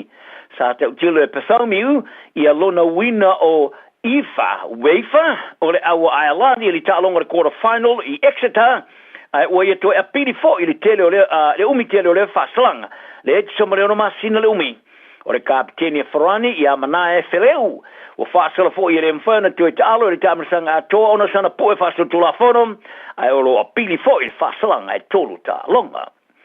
Sa le ilongo ina ia Dame Nolin taurua ia tungalunga patino teine ta'alo le Silver Ferns e winga lan taitainga. Sa ali mataita ina i le wha'amalolo se whaia onga e pena ia le malama maanga. E o tula vale tō fitu e teine ta'alo ma teine tuaia lau ne te polo le Silver Ferns o inei. Sa o ile o sosio teine ta'alo le ne te polo ni sila le tō sangrei e winga so lato whaalongona le saonga le mu. I le sio mianga o le au ma wha'amaoni iai le wha'alilo ina. Ai o se mori mausa ia longo le Herald e whapea. Sa ai uane ina amata whaia le toilo i longa le neti polo ni sila. Ai whato alongo ina ia le tamata i whaia onga ia taurua. Ine ia tungalunga ia yuni. Ina ua mai ale toilo i longa. O te lanoanga lo whaawau se tūlanga e mautino ai le saonga le mua le si o mianga le au. Ai e le maanga o lo tū mau ona le o manino tonu pe ai sea. I teine ta alo. Ona iai lea whaalongona le saonga le mu. Ai ole a foi le sota ngama taurua. Sa ti ina taurua ona whaali ei sona manatu e whapena foi male asosio teni ta alo. Ne te polo tala nao ne aso se iuri umalau le nei mariana tinu. So i foi ia. Tasilima i Vatolu Amo. Radio Samoa.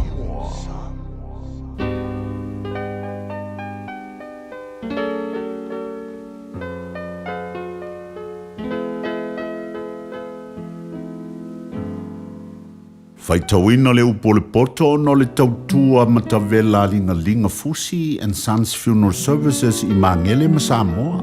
I taimi o mawhatianga ma whaanoanoanga ona o le maliu. Manatua linga fusi and Sons malana au nanga o le a whaamama avenga atu mo oe ma le ainga. Wala au i le telefoni lua fitu lima tolu o fitu.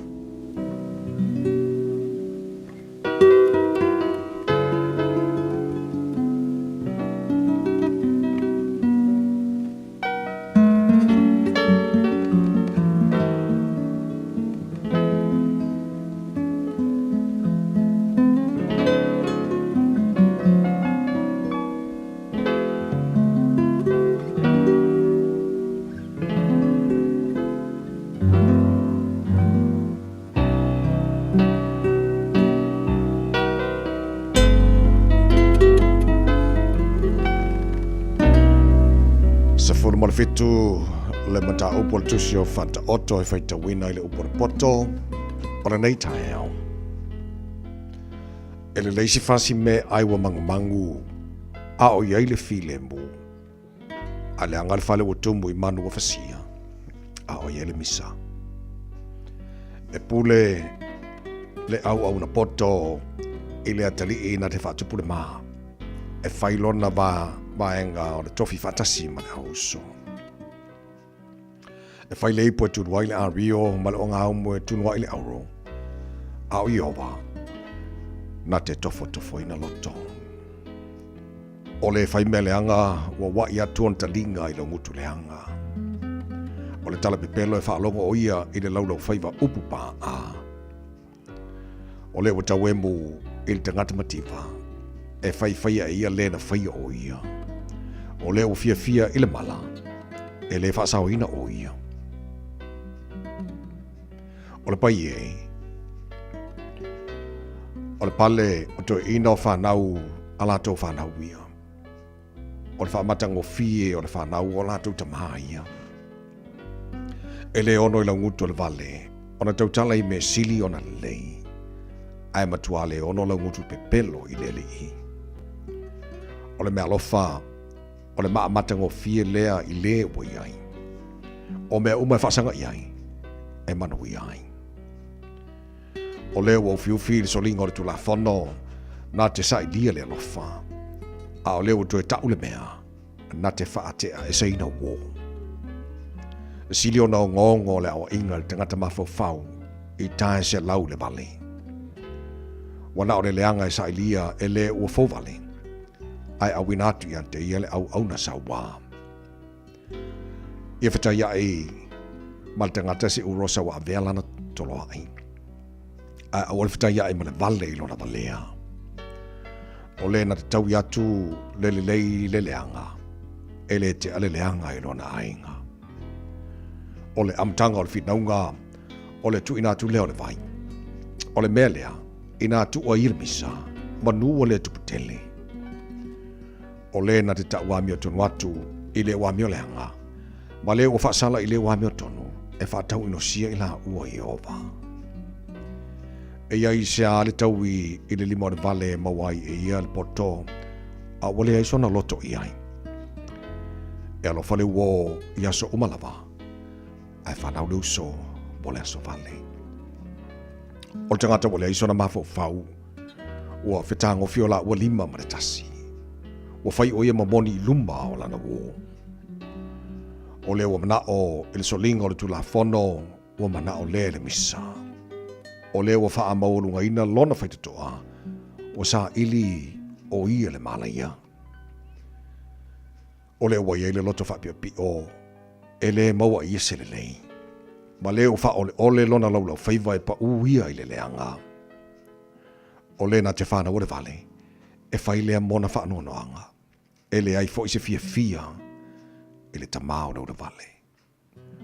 O le loto fia. E whai mawaila aua o ngā lea. A o le loto wha anoanoa e mamango a iwi. E taria le tangata mio le anga. Le mea lofa nai le whatawhata. Ina ia wha liu ese e ia hala o le whamasinonga.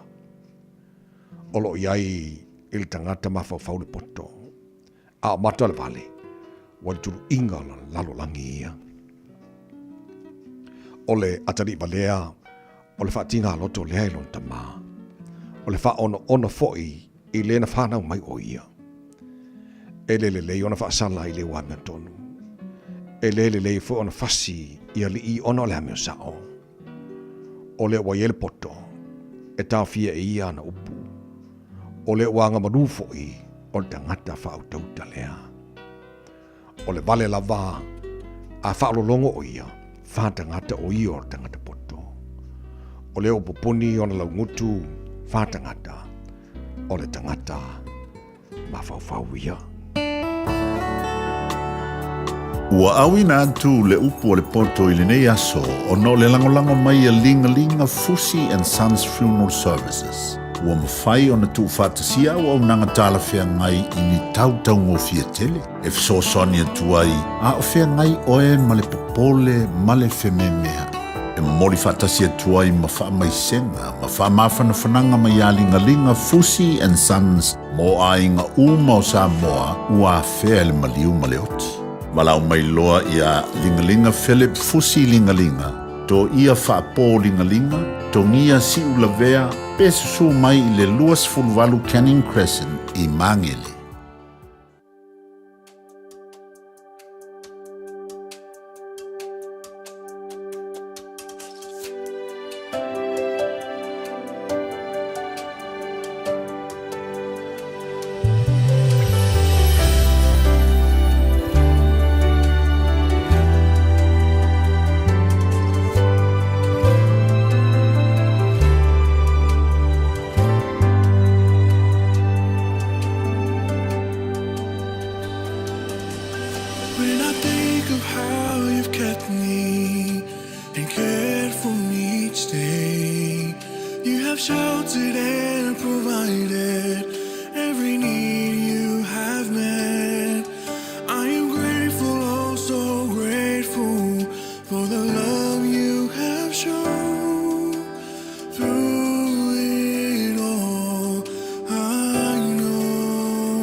Good.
na umie oe po se siolo a inga se fisoso ani tau fe malanga inga mo New Zealand. Ima ta au po pe o le vaita mai no whanau po ngā luenga. A whai o lau tali o le ioe, wala au loa Ken Ferniho o le Fern Immigration Services e iailana lai sene. Ma ua silia ma le se 15 tau sanga o lana tau tua. E toa tele tangata o fisosoani iai Ken, I mata upu tau fe malanga inga. E au fia ai mata upu na o atu le tribunal. Ma apili le minister. Tanga iane le mato Facebook, ma le upenga te whailangi I moli mau. Mo nisi whamtalanga, wala au mai le Fern Immigration Services, ma tala noa ia Luisa, I le oiva, lua ono lua, tolu lua lima tolu. Lua ono lua, tolu lua lima tolu. Po le o lua tasi, tasi lima tasi, o lima. O esi la fia e iwa te si male tolu wha miliona ta la le se leni ale UTOS ua toe wha asafua atu I ona sui whai unite I le lua o lua wha. Whai sau teo ngā tupe e teo wha awhainga luenga ai lau se leni ina ia vave wha tau nuu se wha moe moe ta ua a lau a inga wha pe e ka le sia. Wha o ngā au nanga le ANZ po le talofa voucher, le M ta la, male my cash e ala I le Click X. Wha afso tai mai le ono valulima lua ono iwa wha iwa, le www.utos.ws, po le emaili o le info@utos.ws, po le Facebook, le UTOS, le wha aputu ngā tupe teo wha awhainga luenga o le mawaenga tausia Samoa, teo wha awhainga luenga e mātou lau se leni, ai sele e oe le manuia.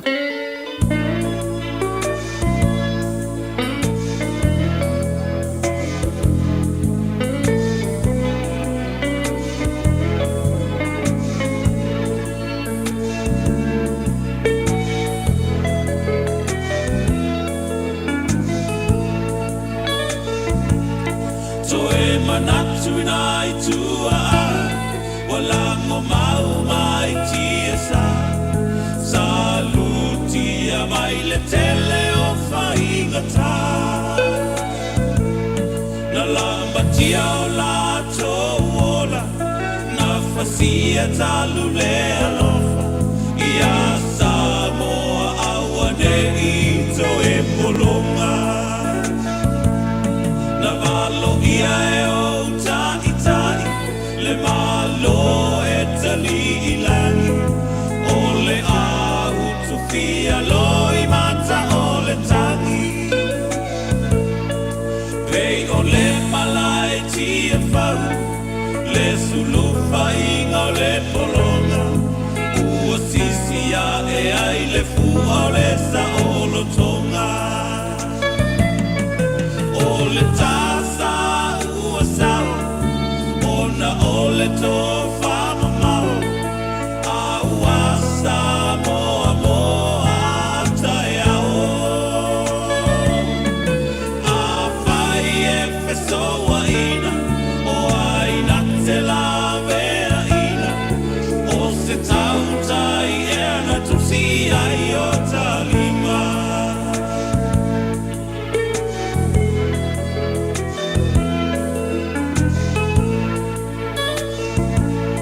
le faa vaina filifilia mausali le satia le tapasa o se fola mamanuia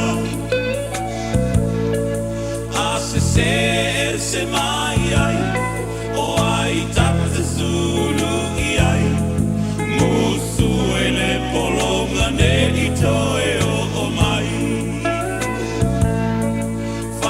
mai tala le mamau sia oppo ma sia sa ai tate busu ne ilan matia ele tu ina nau a o alu le nei folau e malutia umai le alofa ia Samoa awane I to e polonga o le tasa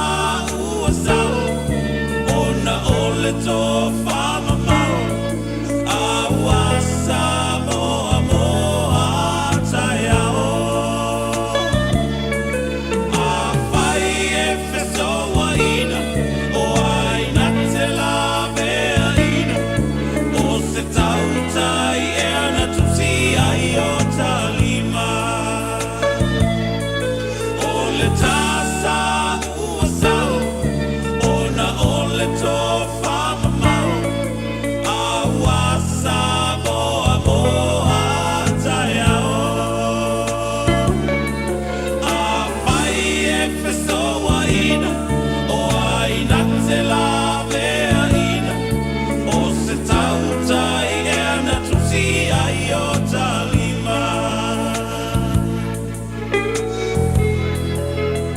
aswa o la tanga bo fele se Mikaele se tau tai tusi ao sa moi tau tai e fa tau tai e sa mo mo le silima tau sanga o lo mana I peona iai e le asona nafi la bino ton tala no le stasio so fa sala fo isa fa tasi atu ele na fo isa ninga fa to ya mai fo son finangalo tulanga ia ile asona nafi ai tatu sasi tono lo le Enterprise Motor Group le sunga ya akuso fia le fa na tala no iai fa mai mo el telo ta vale tono lo toa tala no tulanga iai ia tau ta vale fa mam lama umar sunga akuso fia le ante oi vai ngoma pe asia lo toa le Enterprise Motor Group ne fo yaso I manuka akuso ma lo se fo nei tai fo ya ma lo le tawa tai la sunga le awa o ya ma tau tua ale fo ka fo mbau se ta tu watu no ia ma lo so fo mau ma lo fo le langi mai la sunga le awa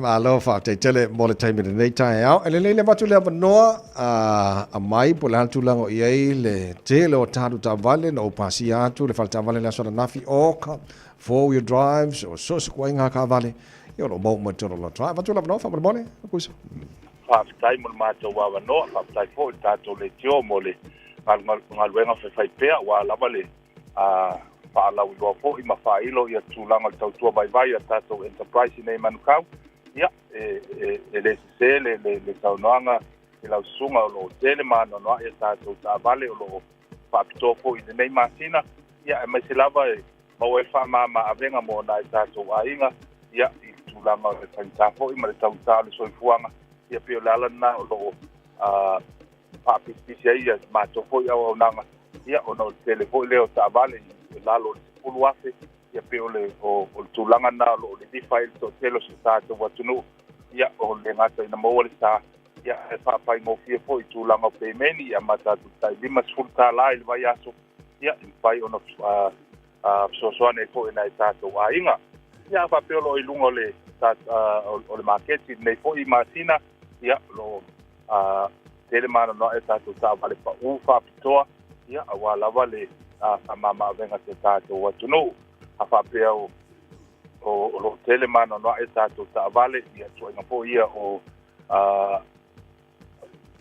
vehicle electric vehicles po EVs ia le ngata lea o tato hybrid pe o le titulanga na o lo lifa ia to tele ia fa mama venga mo tulanga le benzini ia o SUVs tele tato SUVs amata tu le ile iwa afe iwa salau iwa lima ia o lava I lunga le tele tato ta vale nia niu ia po ta po ia lua fa lua lima lo ia tato lo toa ia afa pe lo I lunga le marketi ia su mai ma sala mai au tato toa tusi masani lima ono fitu nei Grey South Road ia pai ona mawai mato lo mato nga lua tuai ma le sunga le pule ia Jerry Coon ia ma po ia tawo papo ia apa peolo sa ili so sa ia su mai ma sala mai au ia o mato telefoni o le o Barcelau o no staciono fata sival o Barcelau o no staciono fata sival ia apa pefo ele mo se ava no lo ia tat website na o le Enterprise Cast go down NZ pai ona e ma u mai tato ta vale o lo papito ia mai se ta vale mo tato lo tono tato lo toai Simon nei pai foi ona fa nga yoi mai la tarsanga mo finance tulang pa pena ina ia vave foi fa nga yoi ma tulang o na ia vave na mo se tali mo le tau sa linga le tali nei vai tau ia fa tai la vai la sunga le dia wa mo mato wa no de nei aso ia fa manuel le tua I po kwanga mala singa le nei aso ia fa pe foi le fa ko mbau se tato wa tunu ko pangia le tua ia ta ia po foi se ta mo mo ato to se lo ai fo I tato wa patalanga masan ile ida lo fa male ama le tua ia mai man leo fai valo fi mai la so le au tabai kuso fa ta boli potin data harmony for favor ole ne fo I sololo ta to reporting by le Enterprise Motor Group Station Company sa lango manosi fa sa lango re sa molta to palota pe nei vai aso mo vai tala noa ile palota o ananafi ele sauninga whaapitoa, whaatautoa nai, ia sui umalawa le panemene, le ngata le whionga le whongwhitalai, ia whapena foi le whionga i le panemia, minsta o lana kapeneta, sila mio foi, ma mai mo ele atunu, ma mātu mata iai. I tulanga uma pe ona iai, sa tana nol proklame nei le tai au, o se vainga winga esel tulanga na iai, I le tuna mato multi-purpose complex, ona whanga sa whapena, ona whanga ina mora sauninga na sara nafi. Fio stasio usa whasala lau, wane sunga ia pali tele, lafula peo sa iai, e le sauninga le sara nafi. E le mo le manosi tatala no fo I le nei tai au, e lana se le sila manisi o mea na ia mole mawina le whai ono iai, ia lo fo ia I loa ma le to tele mara si le fio, to tele le tino, pali, malo le se fo moria, malo malanga moria le fo tai au. Ba rol se fo moria ta vai, fa talo fa tu fo I le pe ia mawarungo le tatu o tino, o fa fonga mai por kalame o marul tai au, le ne fo I vai ngol tai au ta vai. Malo, fia mawara va le ke le ngai malanga I po ingi ticket free fo le. Malo malanga moria li. Malo fa tai le tua le wa to ai fanu fo ile la to le emala to le tai. Sa tana non po kala menel tai au la sunga pali I matua I mean le mafai upona fa matala se va ainga matango fia se tonu. O no whanga le sa whanga ina ia mo le por kalame ano ia foi. Whatauto ina o whainga malo foam wa whai pule mo le palemene. Lona se fulu malo o le malo sa mo la so nafi. Na e iai le o ngā tonu ngā le mua no whanga. Sa whatino I le wha moe moe. Mai se saunoanga, o nasi na ngona le joe, o e iai tonu le whaitai. Whawhitai ta vai, le whawhonga moe le atunu. O le aso nafi mo le wha moe moe ta vai mai lava le amatanga se ia o le wha mai aina. Ia moni le leila wala usaunoanga o longona fo inana ia tia uia e fo mana to longona nana il to tele le maofa I le tulanga na iai le fatino ino le fa moe moe mai ala matanga se ia maea I vaenga ni ta vai o le me mua I le fale lava le ana fatino le fa moe moe na matua le aise no fo fatumulia ia le fale antoa o le fale le multi-purpose gym le e fai asi te le o lunga I o na atua tala malalo antoa na matua faatumulia e eise mea na o langona ina na fita vai I le whaafunga mai foi la tunu a uno fonofo mai tau le por karame I le amatanga o ngā solo mai ia le mamalu o le pale mene se ia o le whaatouto ma vaenga malo whaalolongia na ia langona foi le tavai le mamalu o le tua I le saun I wha moe moe e le I whainga tāna o talangona ina le mana lea awai o le tua I lona file mu matulanga uma sa iai o le polo kalame atua mai le amatanga si maea le upu foi le whaapeltania tavai it was spot on makua I le leile ka penga inga polo kalamenga o le organizing o polo kalamela tau ia tavai te whai atu la utala o te lei loa vo it was a historical event and what an experience ngā whape fo ina mai tau ina na fita vai o lea se vaenga ese mai I lo mole mawina ma lau sila pe a whaatu sa tele o pare mene ma pai inga fo o tona iatu ile mai o whainga pālo tam whainga whilwhilinga le tino lea na po eina lea sona Te vai se toi fai tasi marau fisili wha mono mono. O lea se vaenga ese atu na e silfia, o lea se vaenga ese lau silfia ma lau langona na iai. Pe a fuatu te lau isi foi pa inga foi pa mene il mai au whainga whilwhilinga le tino. Fuatu iai foi lele ana na fita vai ia tato titile lu olu atas. Walela tamai ale mai al palmele na. Ia ona na fila la tu ia la mai tau. Tavai ia ai foi o ngo sui foi no fanga no fai ele o pare mene ele o pa to fono le ui o le mo te tau avel tato o tino o la ngona foi le lo tau pati atu o tangata ona na fi foi tavai o le va to amo le va no ile afe ma afe o tangata Samoa e o mai e to nga saulinga va pea fa tau tonga ai o lesi ngā tūlanga ese volele na mori mawina na fita vai it was an opportunity e maua mo tangata onga e la ititili space I tonu tato wharifono a ona na fila e pe o lesi whaupoponga le nā fo ile sui o langona tangata ina ua tau whai o atu umane tunu na fita vai Tā mata mai I le sauninga na mata I le whamoe ma le pokalame lea sara nafi o te loa lea sa te ta I le sunga le to ina Reverend Elder Panapa Whata To'o The Message o le ala fa fonga mala usi le fia tal fia ngai le lei ma te pena ina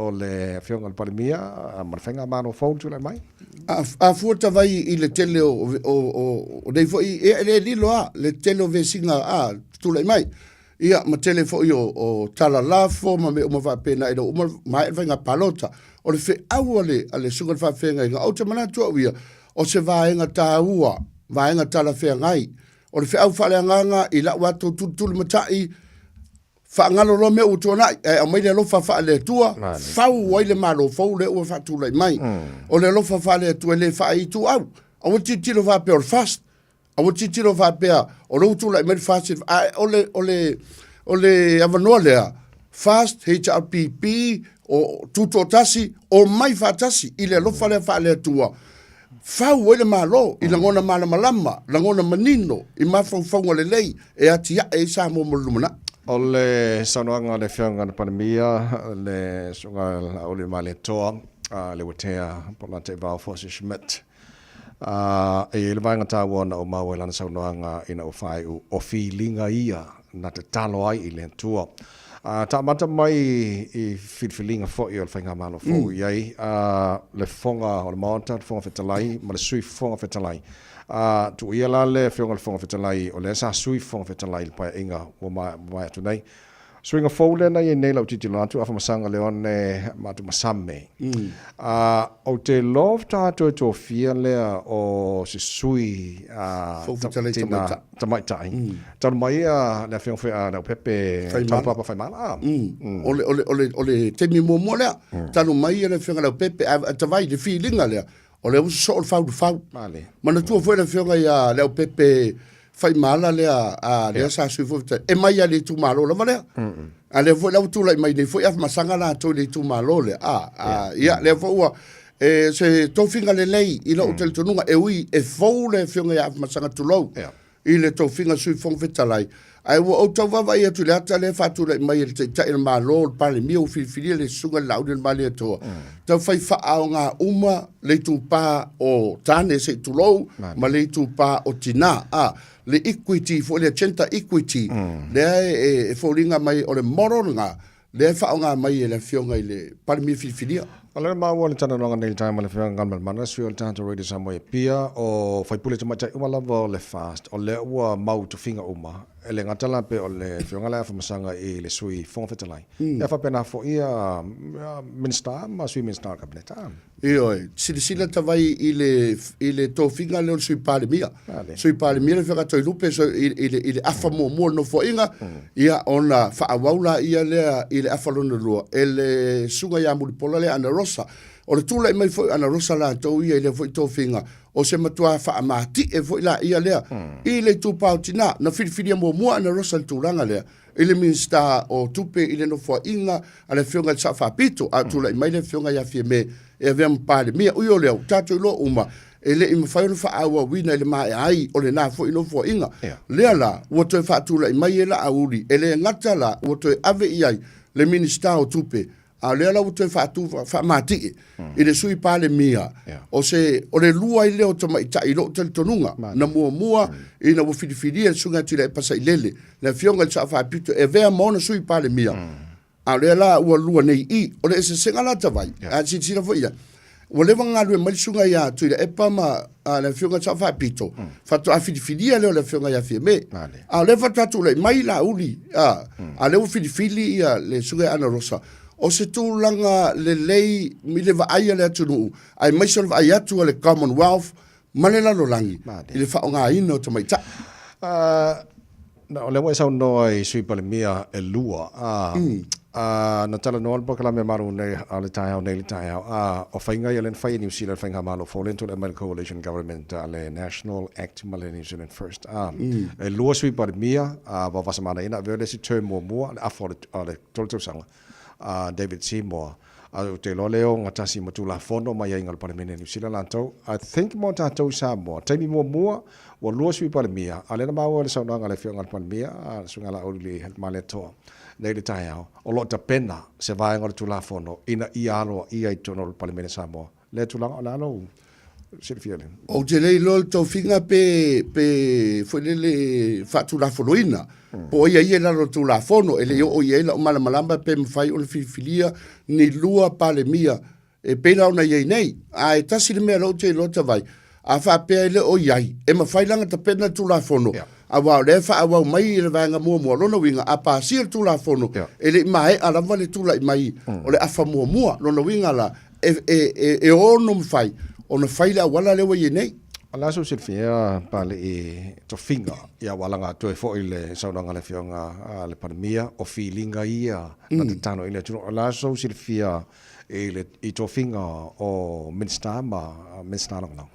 E mana ia fo ile le mixing o kako miska lango si de sila iai minsta fo ia ma minsta fo ile fai pule lo walu la to two terms e peila ole fatita inga ole le sunga le alu filufi tlenga mo fa wo le Julius ole fo mai tala vo fo tu lo lava pe ia swafa vane le suia le tu malo ole ua tu I le to finga minista I lo utilo ta vai ina ua lau mai le lisa minista e ia vaenga no uma fa wai a wai pe le lifa fifiringa mene o minista ta vai I lo tele tonunga mua o anga va lua po le atu enga suinga fai inga ia te oe pense sui fai tangfa fai inga pense sui fai go fielo lua o le marching o le va nga e maloi lo sui a va aina foi le ile tulanga le oe o ia o le o moi fa bo foi la to ia fai fati te inga o se tangata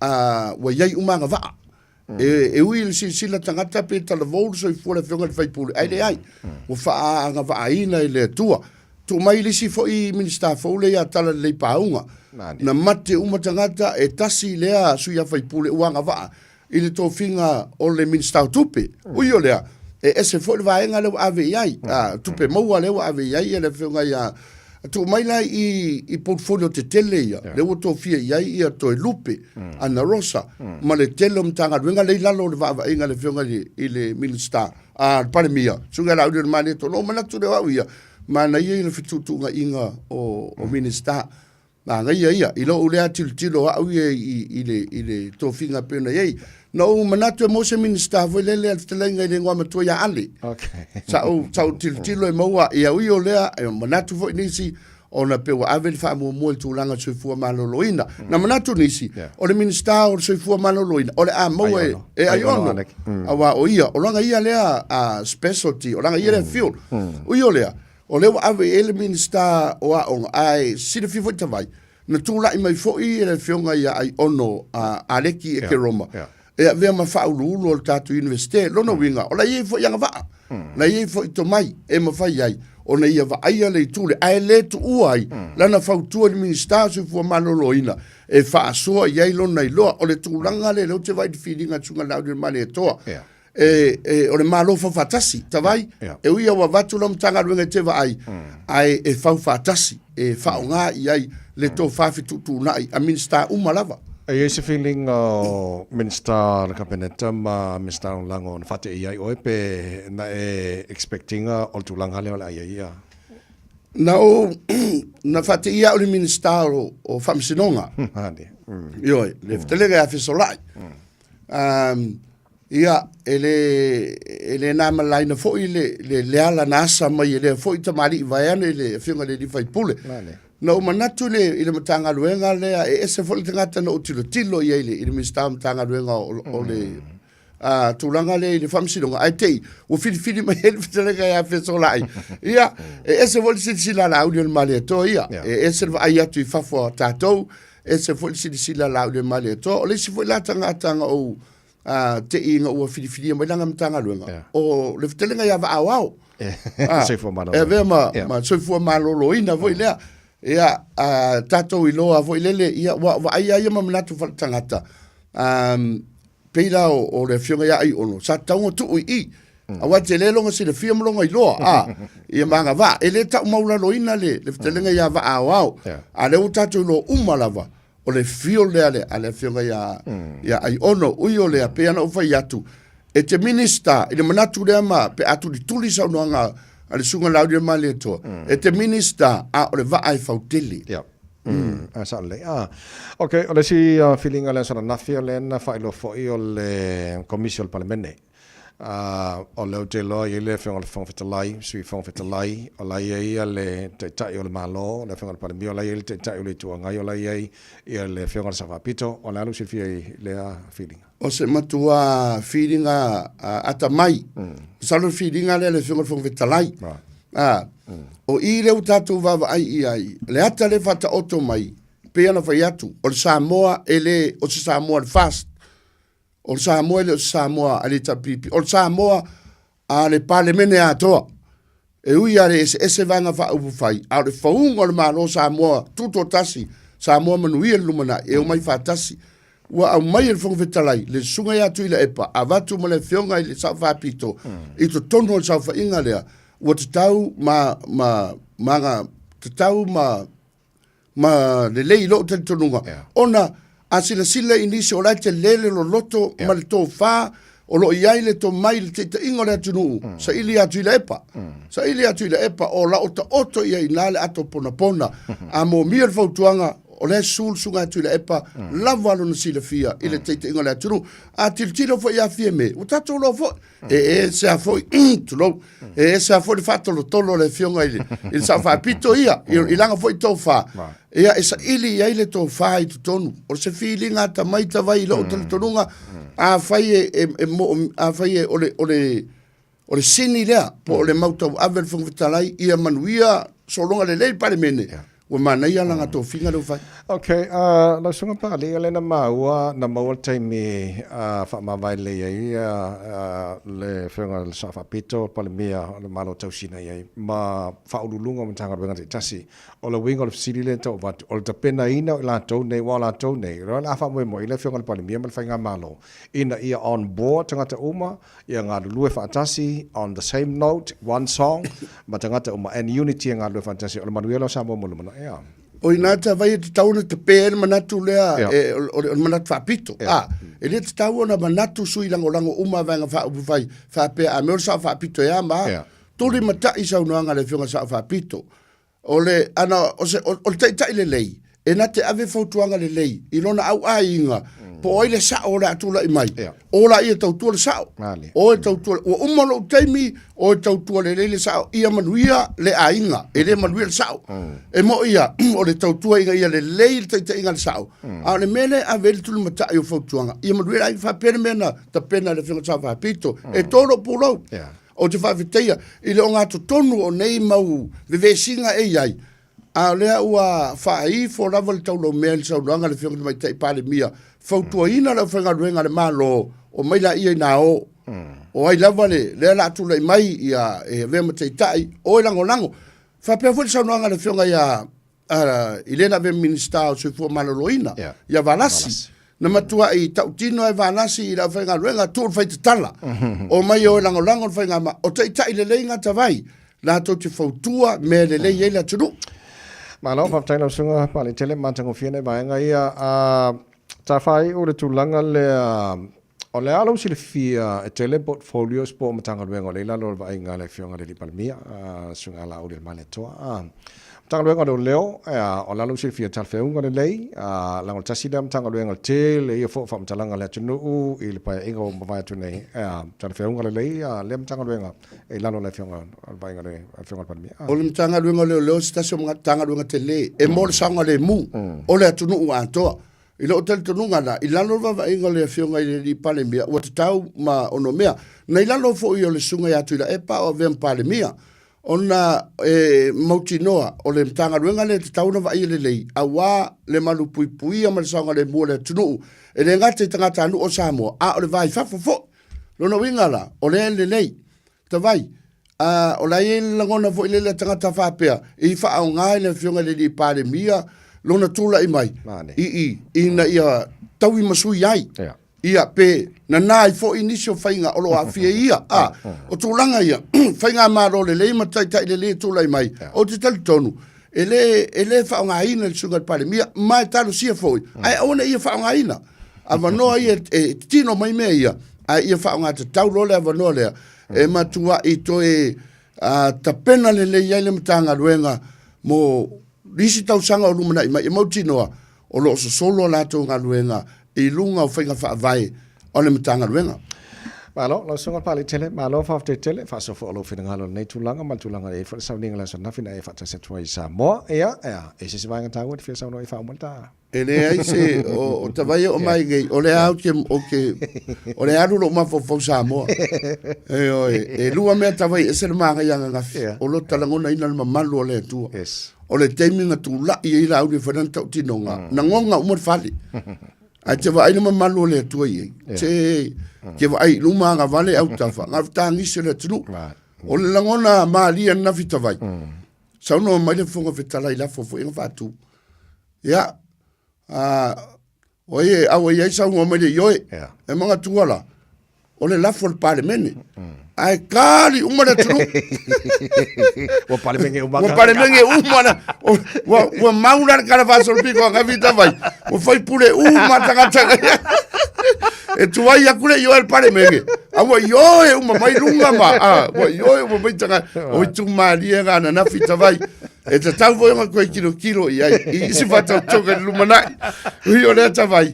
Whawe kai lea tua. So longa le lei. E mongi a tawai.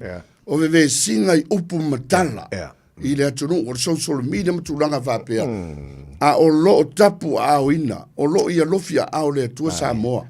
Na iloa na nafi tawai. Ja, maar dan meer laten we het talen voor iemand, pale mai male, fenga mano, ja, tau taile tu el folong voor iemand, maar dat sang al ja. A ver ne avono tau tawai. Fa maluia tu el sunga la o male toa. Ila taita inga. Anga le leile tua. Sa ili langi to fa e peia o na fai mau fa mua. E manu ia i na malo e mai se o finga minsta. Masuia fai pule e fia fa mawina foi nga fa tai le sunga tu la e pasa i lele mo le ngoi fa fitai lo tu la mai tau sanga i tele ta ve o ma te mi se vole finga sa fa pito fa malo tau tai ia fa tu fo la sa mo fa fitai fo mo la no ta vai ia lo fa tu le tu fa fitai lo tu tapo inga o talo sanga le tu ma au fai te talo o leana ma tu fa alia na nafi na fa sifo manu o le tua i le file mu i le tunu ele ngate tu tonu sauninga ai mai so sa mo tapua i le lalolangi atoa no fa te jalo so pa te maria fa vale yaso manuia va te tavai le o so fa san lau vane so pa tele la flaf peo mala tata no ne fo tai fo to mo re sa mos falima e batolu amo amai anai fa se silanga leon fa mai no to ne fo tai fo ni so tatu fa se silanga a le e fa matafi fo i le to tua o le free whanau lunch wo mainga o kilani wha mau wha le yaso e yaso wha pitore nei ia mo le free whanau community lunch mo fua le meta mafa vela o le tive vela fua la au aina lava second hand ia e moenga ma le tele o isi fo i meonga ia mo lo maota mo fo i la face painting al whanau e leise tupe wha aluai e free u ma la bane vaenga na aso nei aso nei na so lusu taso September aso lua Oktober aso lua November ma na so lusu tolo November ele afor se fulu ma le lua anga ele afor le lua le ole no fanga fa yai East Dale Reserve Avondale ile Kapaka a free community health day so tona ila so lusu September Life Church lusu Mage Road Manorewa wala fa yese por kala me fa to le va so nei asto na ila so lusu September se fulu tai ha le lua le ole mo le se fu ma loina lei ma le fa la loina au nanga SS tau le se fu ma loina e pe o le Moana Connect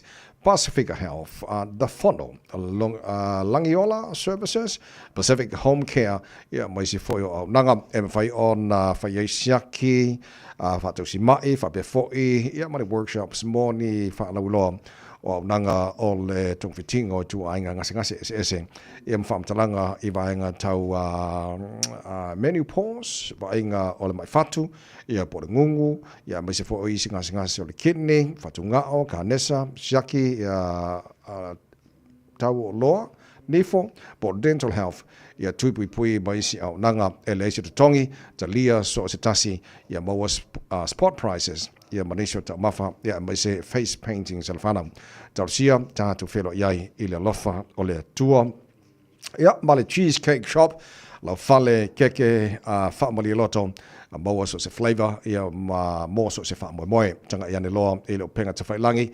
thecheesecakeshop.co.nz, mo se la laila tane, whapea ia de keke te fia ma e whiliwhilia, the Cheesecake Shop, happiness baked here.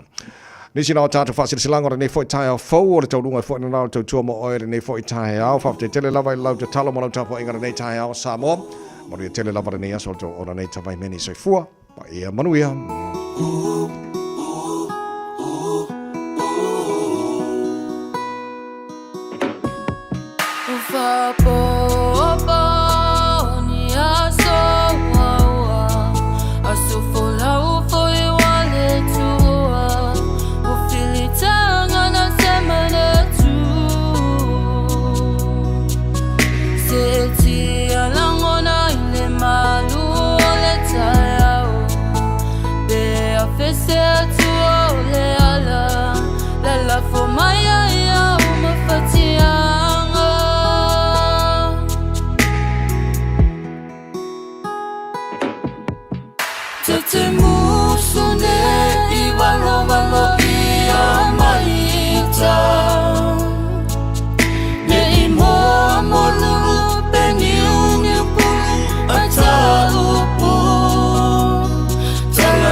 Te musu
Baby, Lomani! Hey, hey! Oh!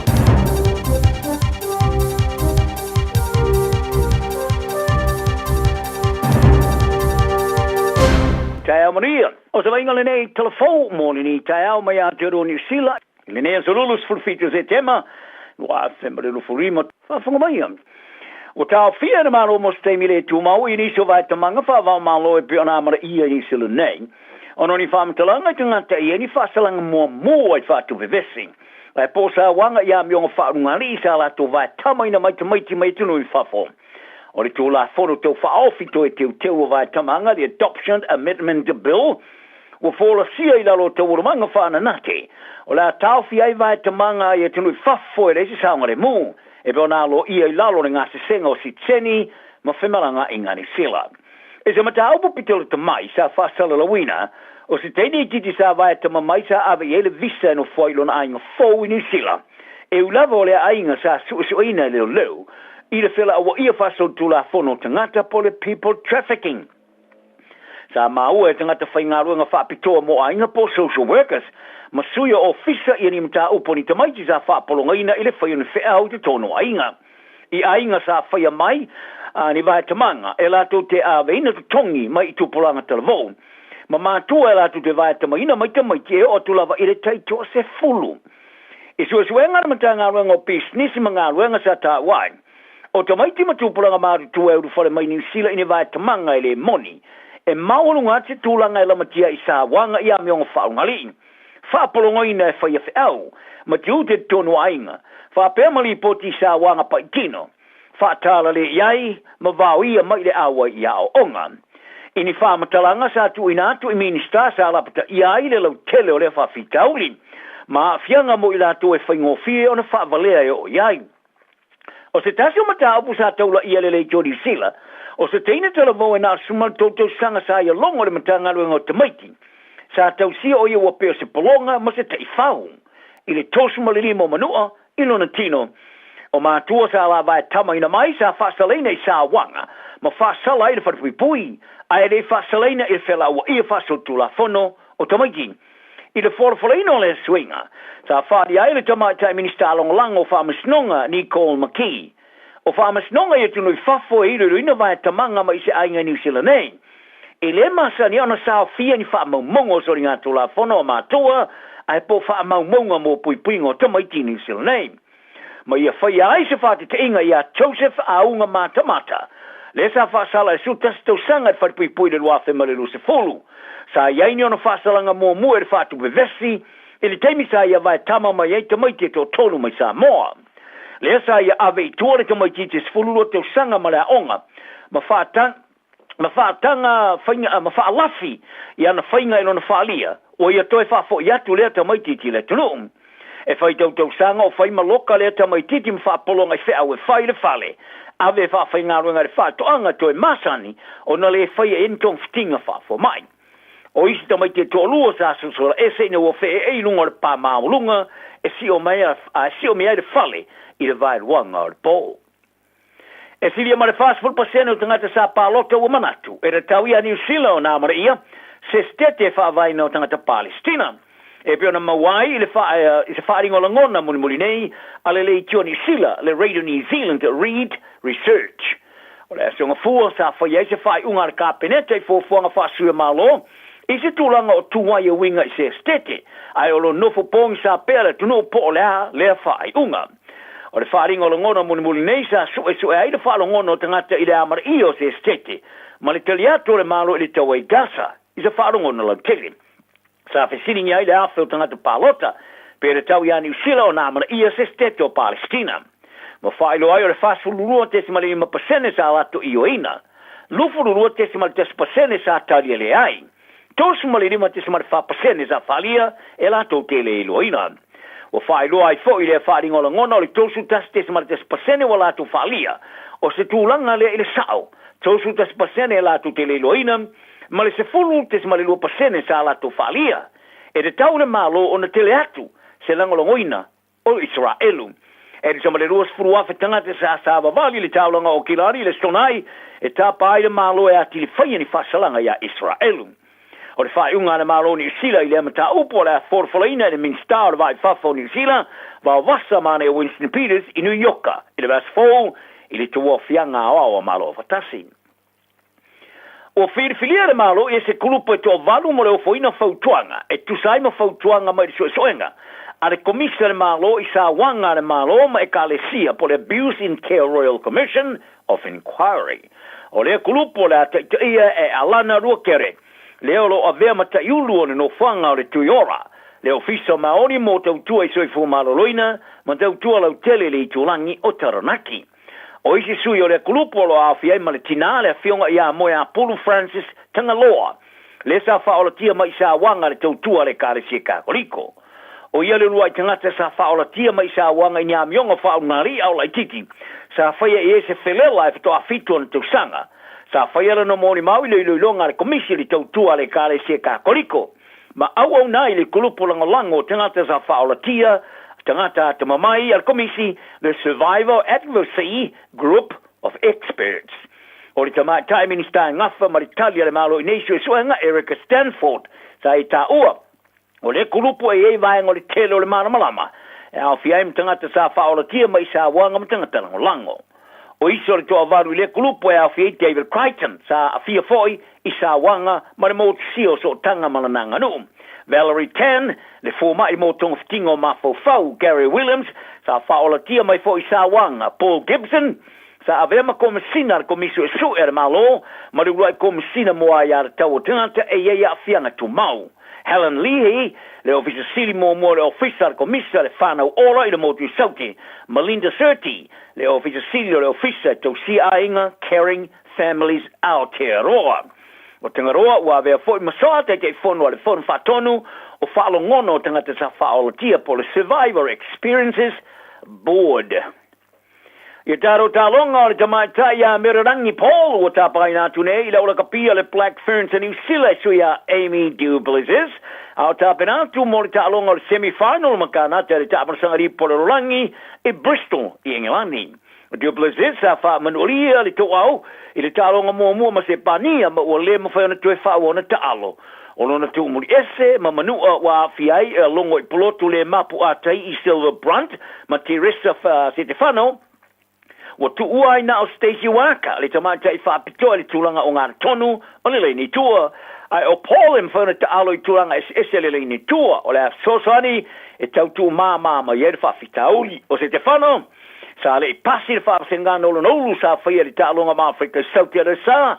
Ma ua fōringa mai e le mwhauna tue te alo le tamarasanga atoa o nor sifuma le ruaso whaatupula e whaasa aina tue te alo.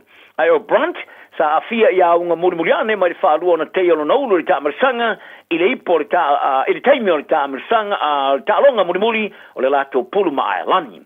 O Paul e suma le rua talonga whai teoria sa te alo ai mo le Black Ferns i le tausanga rua whai mare rufu tolu sa manu maro i le toui o le tangata alo rua e o le tausanga a le kapi a le rangi. O whawhita uli o whawau le leanga i tamata alo le tūlanga awhare o Blacks i a Noah Hotham.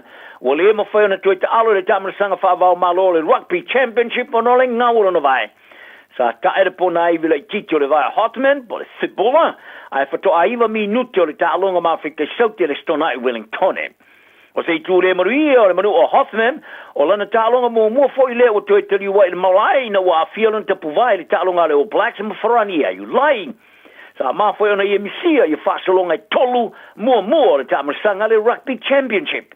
O le asonga fua sa whai le tau tonga i le tae o pona iwi i o le vai, ma o le mwhana tue te alo i talonga te toi o le tamarasanga o Hothman, Cam Roykard, ma Cortez Ratima, sa ulua i whiwhili o ni tamata alo awhai le au, ai o tau whai manu nua oma. Sa mawhoi ona au inatu i a Finley Christie, ai whaale o leo ia i a Carly Preston. O iere whamua whai aonga le o Black Scott Robertson, Roykard Maratima, o la atu e tali o malai, le isi ala atu talonga ma le Wallabies Australia malai Eden Park, i le vaso a sau, i Eden Park le au Kilani. O le tamaitai talo la kapile tulanga Lucia le au Farani, Excel Bartholomew, ua a pili lona whasalanga mo le suma le lua talonga e whasauna tue talo, i lona uina, o le limo se ten talo le tamarasanga mo le ipo le rolangi. Sa te utilo e Bartholomew, i a lona wina o Ifa, Weifa, o le awa Ireland, ili ta'alonga le quarter final I Exeter, ua ia toe apiri fo ili tele o le umi tele o le whasalanga, le eti somare ono masina le umi. O le kapiteni Ferrani ia mana feleu, o whaasala fo I le mwhana tue ta'alo, ili ta'amarasanga atoa ona sana po e whaasala tula whono, ai olo apiri fo ili whasalanga tolu ta'alonga.